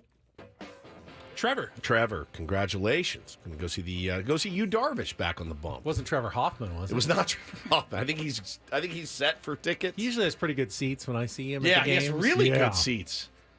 Trev, we're always here for you. If you want to bring the fellas to a game, anytime. I'll buy the beers. I think the beers are free down there, actually. So I don't know that Trevor Hoffman has to buy a lot of beers. I'll give the tip. At Petco Park. I'll pay the tip. How about that? Just the tip. I'd love to go to a game with Trevor Hoffman, almost more than anything. So Trevor oftentimes sits behind the home plate, Yeah. or I've seen him in the owner's box. Sure, it's Trevor but if he Hoffman. actually just walked to a concession stand and said, He'd get killed. "Can I have a beer?" Would they make him pay for it? I feel like they'd have to.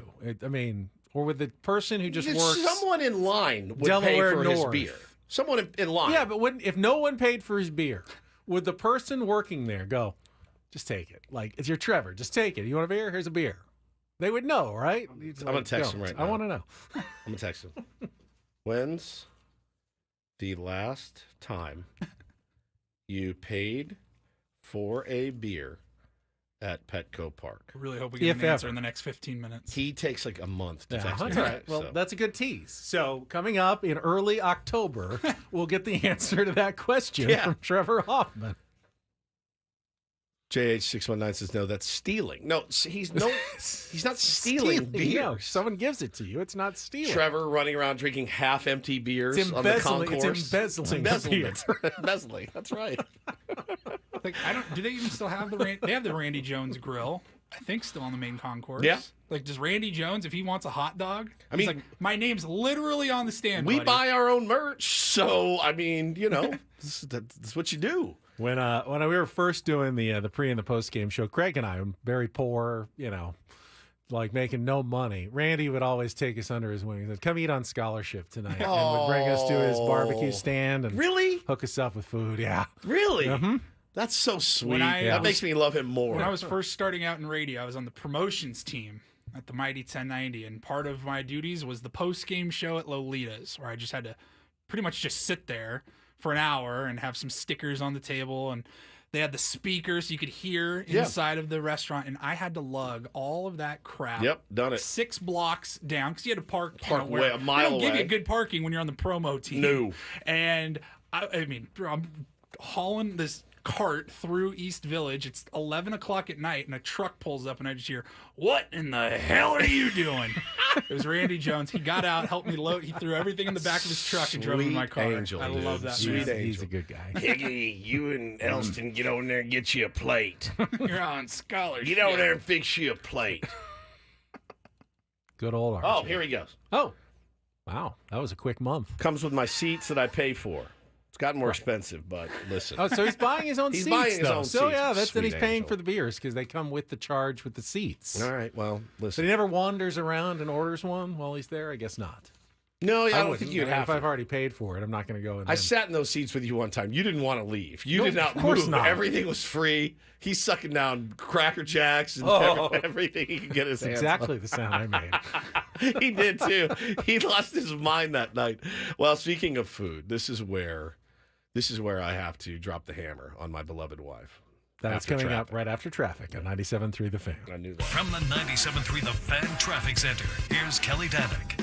Traffic is sponsored by MTS, reminding you that trolleys run every 15 minutes or better. Still a bit of a challenge out of the South Bay this morning. Got a collision northbound 5 Mile of Carsway. It's got that right lane blocked. Northbound 805 before the 54 collision involving several vehicles. Everything is over to the right shoulder. North 15's got this crash at the eastbound King Freeway connector. It's over to the right shoulder. We also have a collision on westbound King Freeway at Spring Street. No details as to whether that is blocking any lanes. South 163 still seeing a little residual slowing from this earlier crash before Friars Road. Now we're getting reports of another accident up ahead. This is right before the 5 car and motorcycle involved. Don't let traffic drag your day down, whether headed to the office or game day. Go the easy way with MTS. Trolleys run every 15 minutes or better throughout the day. Learn more and find your trolley trip at sdmts.com. That's sdmts.com. I'm Kelly Danick with Ben & Woods, San Diego's #1 sports station, 97.3 The Fan. I'm still impressed that Trevor buys his own seats. There's a statue of him at Petco Park. You should never have to buy a ticket to a place where there's a statue of you. He's in part responsible for the construction. Very large Petco part responsible for it. Yeah, I figure if you have a statue, you get tickets, right? I think so too. Wherever you want. Man, I mean that's listen, that's how you make money. You got to keep making money. So. I get it. All right. So don't feel bad, everybody else. I'm very nervous for this next segment. You should be. All right, so what's the number one thing you guys argue with your spouses about? Number one. Dinner. There should be, Dinner. Should be a very not every clear, night, but clear and present situation. I would say 90% of our, I don't want to say arguments, right? But no arguments, disagreements. Yeah, it's what do you want to do for dinner? What are we making for dinner? Yes. Where are we going for dinner? Like, what are we ordering for dinner? Whatever. Mm-hmm. Dinner. It's dinner. For me, it's not paying attention or listening carefully enough. It's weird because that's my number one gripe with you too, but that's for another day. We have a consultant meeting tomorrow. We'll be addressing that tomorrow at 10:15. All right. I already know I have a problem with it. That's my number one. You don't need to keep bringing it up. I know I have a problem with it. This is going to be like me observing you two in marriage counseling. I acknowledge I have a problem with it. I do. So a few months ago. Well, and I've told you guys the struggles that we have with food in our house. It's not uncommon. You might have. I'm not sure if I was listening. You probably weren't paying attention. It all comes, it's more difficult when you got the kids because they're very picky. So I told you guys there was a time there I was doing all the cooking and everything else, and I turned into a short order cook. One kid wants a grilled cheese, the other wants a chicken and whatever, and then Hannah wants something totally different, and then I wanted something different.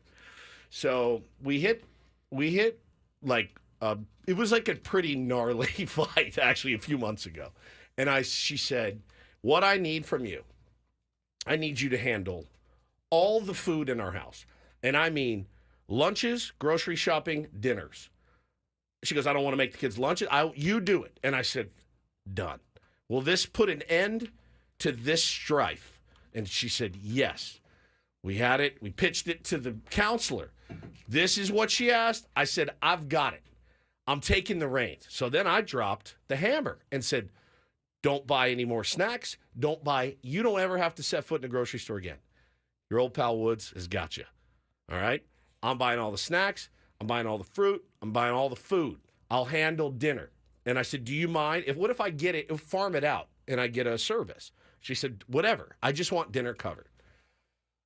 So I did some exhaustive research, and I found a company that provides healthy-ish meals, and I said I'm doing it, and I did it. I've done the meal prep service. And this is a good one. Weekly deliveries. They taste fantastic. They look pretty healthy. Healthy-ish is a great spot to be. Healthy-ish. If it's all just healthy. If it's all just... No one's ever going to be happy. Brown rice, broccoli, and chicken every night. Meal, right. You're going to get tired of that. You need ish. So they have variety. It's great.